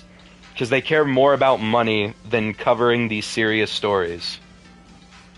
You're devaluing the subject matter by saying it. Like shit's like... Stuff like sewer slide. Like... grape instead of rape. I don't get it. Why are we... Why try to... I don't get it. Doesn't make sense. There's red paint and white sticks. I can be seen as somebody trying to get around YouTube monetization to describe some sort of horrific incident. And that shit also tilts me. I know it's for monetization reasons. It's still just... It is for monetization reasons. Because you get demonetized if you talk about it. But it just feels disrespectful to put money over covering a topic like that. It's disrespectful to the victims involved. I also think that a lot of true crime in nature is exploitative. Cops found a lot of boo-boos on the unalive person. That statement physically hurt me in ways I can't describe. As the stalk of the rose. After a minute, he finishes the painting. He shows the end result and says, "My masterpiece is complete." The bad guy says, "I'm gonna cure you." My masterpiece is complete. I call it the Rose of Blood and Bones. Hey kids, you too can make a painting using body parts and blood. If you make one and send it to me, I'll give you a prize. The video ends before the address was shown. In Can of Kill, we see Happy cleaning out some large tin cans and working on mechanics in his van. Feel like Happy is forced to mindlessly listen to this. My remote play just refuses to connect. Aw, please don't leave us. We can't do this without you. After a few minutes, he notices the camera and says, "Hey kids, I'm working on my can contraption," and goes back to working on the can. It cuts to a tin can in the middle of the playground that has a note. That has the note, "Open me," on it.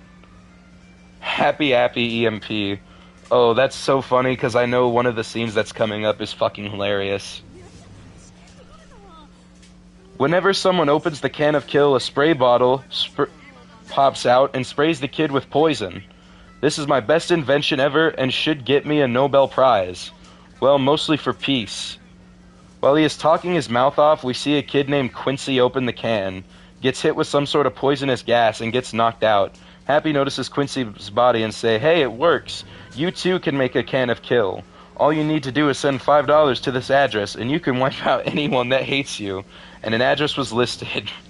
Before the credits played, Happy drags Quincy's body into the van. I played Jar of Hate. Happy is sitting in his van when he says, "Hello, kids. Do you want to see my jar of hate?" A kid walks up to him and says, "Happy, hate is a strong word." In response, Happy says, "Shoo, Jacob," and pushes him away. Happy proceeds to write Jacob's name on a blank scrap of paper and places it into a jar of names. Happy says, "My jar of hate has the names of people I will kill. Let's see who's going to be the lucky ones." He empties the jar and picks out 3 names. The people I will kill are Jacob, Miranda, and Danny. He sneaks up behind Jacob with a cleaver from Big Help. Jumps behind him and the credits roll, though you can hear Jacob being killed in the background and Forensic screaming, "Stand still!"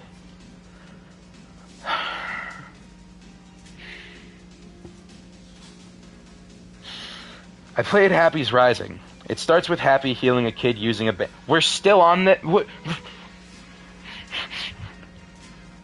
The fucking hot and cold being played on the radio at the beginning was a foreshadowing to Happy's entire character. 1 second he's murdering kids, 1 second he's helping them. 1 second he wants to be famous, 1 second he wants to fucking murder the world. Can of Kill. Nobel Peace Prize.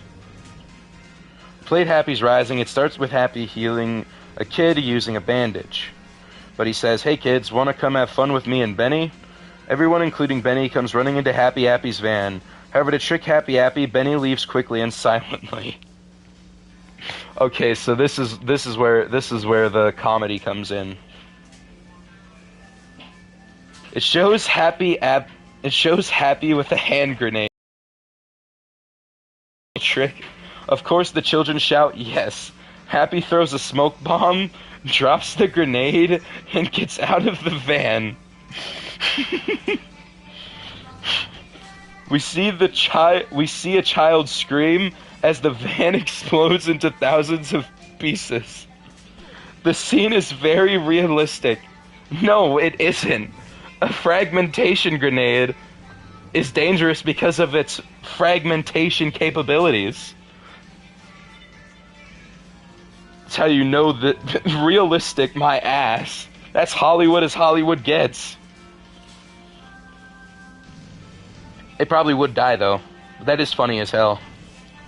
Scene is very realistic with body parts everywhere. Happy polishes a toe. I don't know what to do anymore. Polishes a toe, puts it in a jar, and puts the jar in a mysterious brown bag, which has been in the background since the Blackberry episode for whatever reason. Benny runs over to Danny, who is playing with a girl. Benny says, "Happy tried to kill me," and Danny says, "Well, at least you're safe with me here." And the episode ends. Release me! Release me! I played Happy Kills Benny. It starts out with Benny playing at the playground, but he notices Happy and his new van, which was all black this time around. He says to his parents that he wants to go home because someone is staring at him funny. His parents look at the area Happy was, but he is not there. They said no one's there, though. My brothers and sisters, they've been taken from me by a snake in the garden.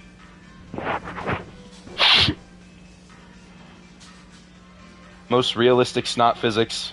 That's where the entire Ubisoft budget went.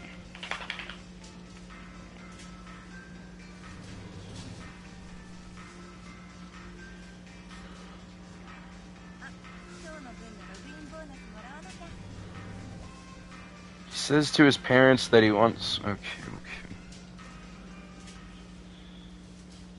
Benny calms down, Benny sees Happy again, and Benny runs towards his parents. He says that Happy is stalking him, and the parents see Happy, but he's helping a kid. The parents say that Happy's just helping a kid.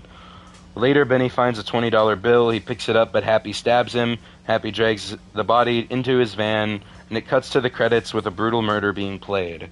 Miranda Lives starts playing, starts out with a piano version of the song sung by 3 of the 5 original kindergartners.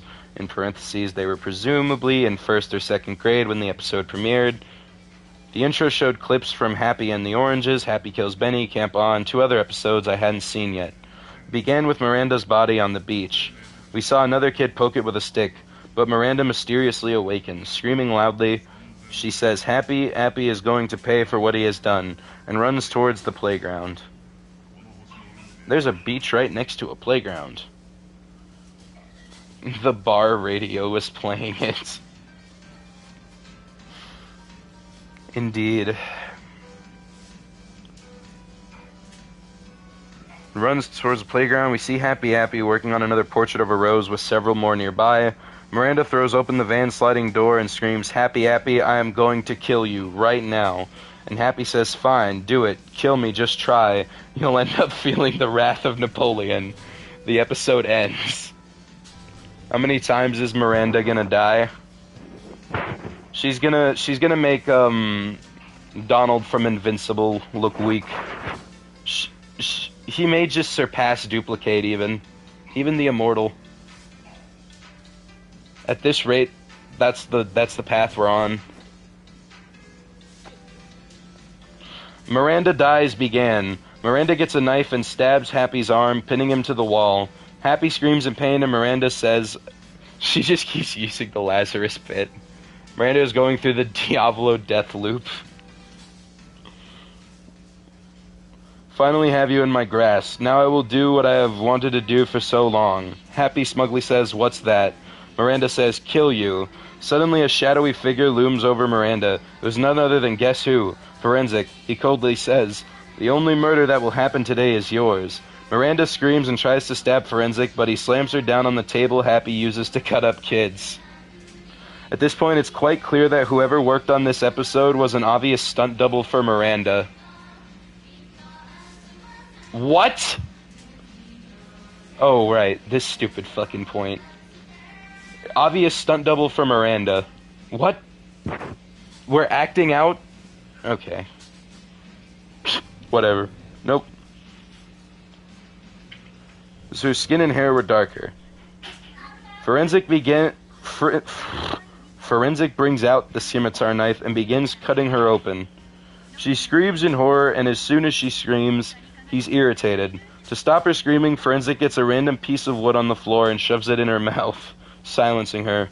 Forensic opens her up and starts cutting organs out, eating parts of them in the process. By this point, Jim turned the TV off, and decided to take a break. We really had to. You're telling me. A few hours later, we went back to the video and we were greeted by more sickening scenes, which I will describe briefly. To put it in a nutshell, there's cannibalism, necrophilia, limb dismemberment, and skinning. Isn't Miranda a child? Or a teenager? Yeah, Miranda's a teenager. What do you mean the rest of the episode where Miranda dies features cannibalism and necrophilia? You're not telling me what I think you're telling me, are you? You telling me that either Forensic or Happy was having sex with the child's body? Or the teenager's body? You have not earned the right to do something this serious, and yet you keep doing it anyway. Well, that's the... Happy is really going this far. It's just shock for the sake of shock. It's garbage. Absolute garbage. Holy mother of liberty. Happy is on Epstein's list, clearly. Or Forensic. Honestly, I don't know what concept is more disturbing. Somebody having a... Nope. Moving on, because we still have a journey ahead of us. November 4th, 2011. Welcome to the last post of the Happy Season 2 series. I started Napoleon A Bigger Help, which is just great. The last thing we saw yesterday was a snuff film, and the first thing I see today is possibly another. Oh well. It starts out with Happy saying, "Hey kids, last week was fun. Killing Miranda with my best pal." Let us not speak of the other unspeakable sins you have committed. I'm done. Can't do it. Hey, Hey, come over here. And Forensic walks into view saying, yes, Happy? Does Happy have Forensic just clicker trained? Why was he calling him Master?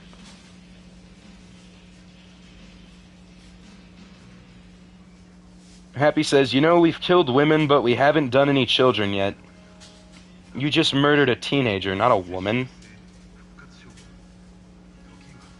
And do you mean children yet today? And also, phrasing. Forensic gasps like a girl and says, oh, you're right, Happy, let's kill someone. Oh God, I can't take it anymore. They find a child skipping some pebbles at a lake. Happy's van comes into view, and the kid flings a pebble at it, leaving a mark on the driver's side window. That's a fucking lie. Happy has killed more kids than fucking Afton. Which Afton are we talking about, though? Kill counts for the varying Aftons has got to be different.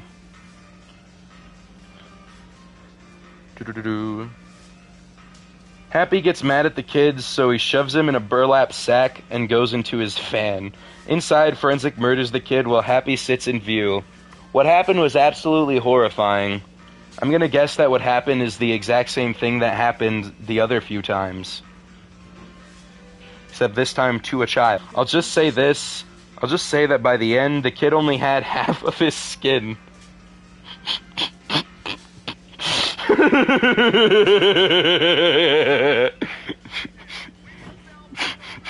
God, I hate when that happens.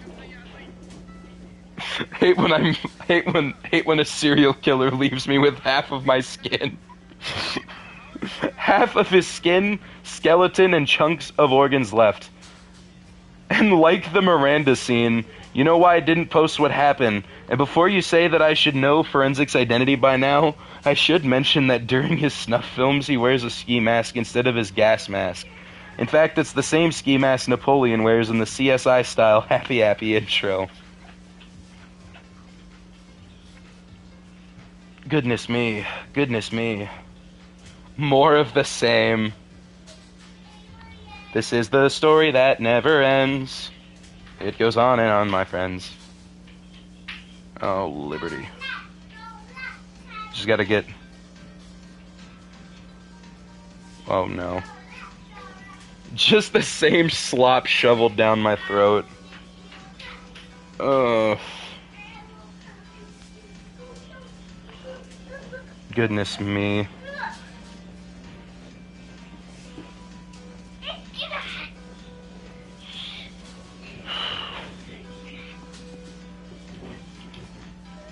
Alright.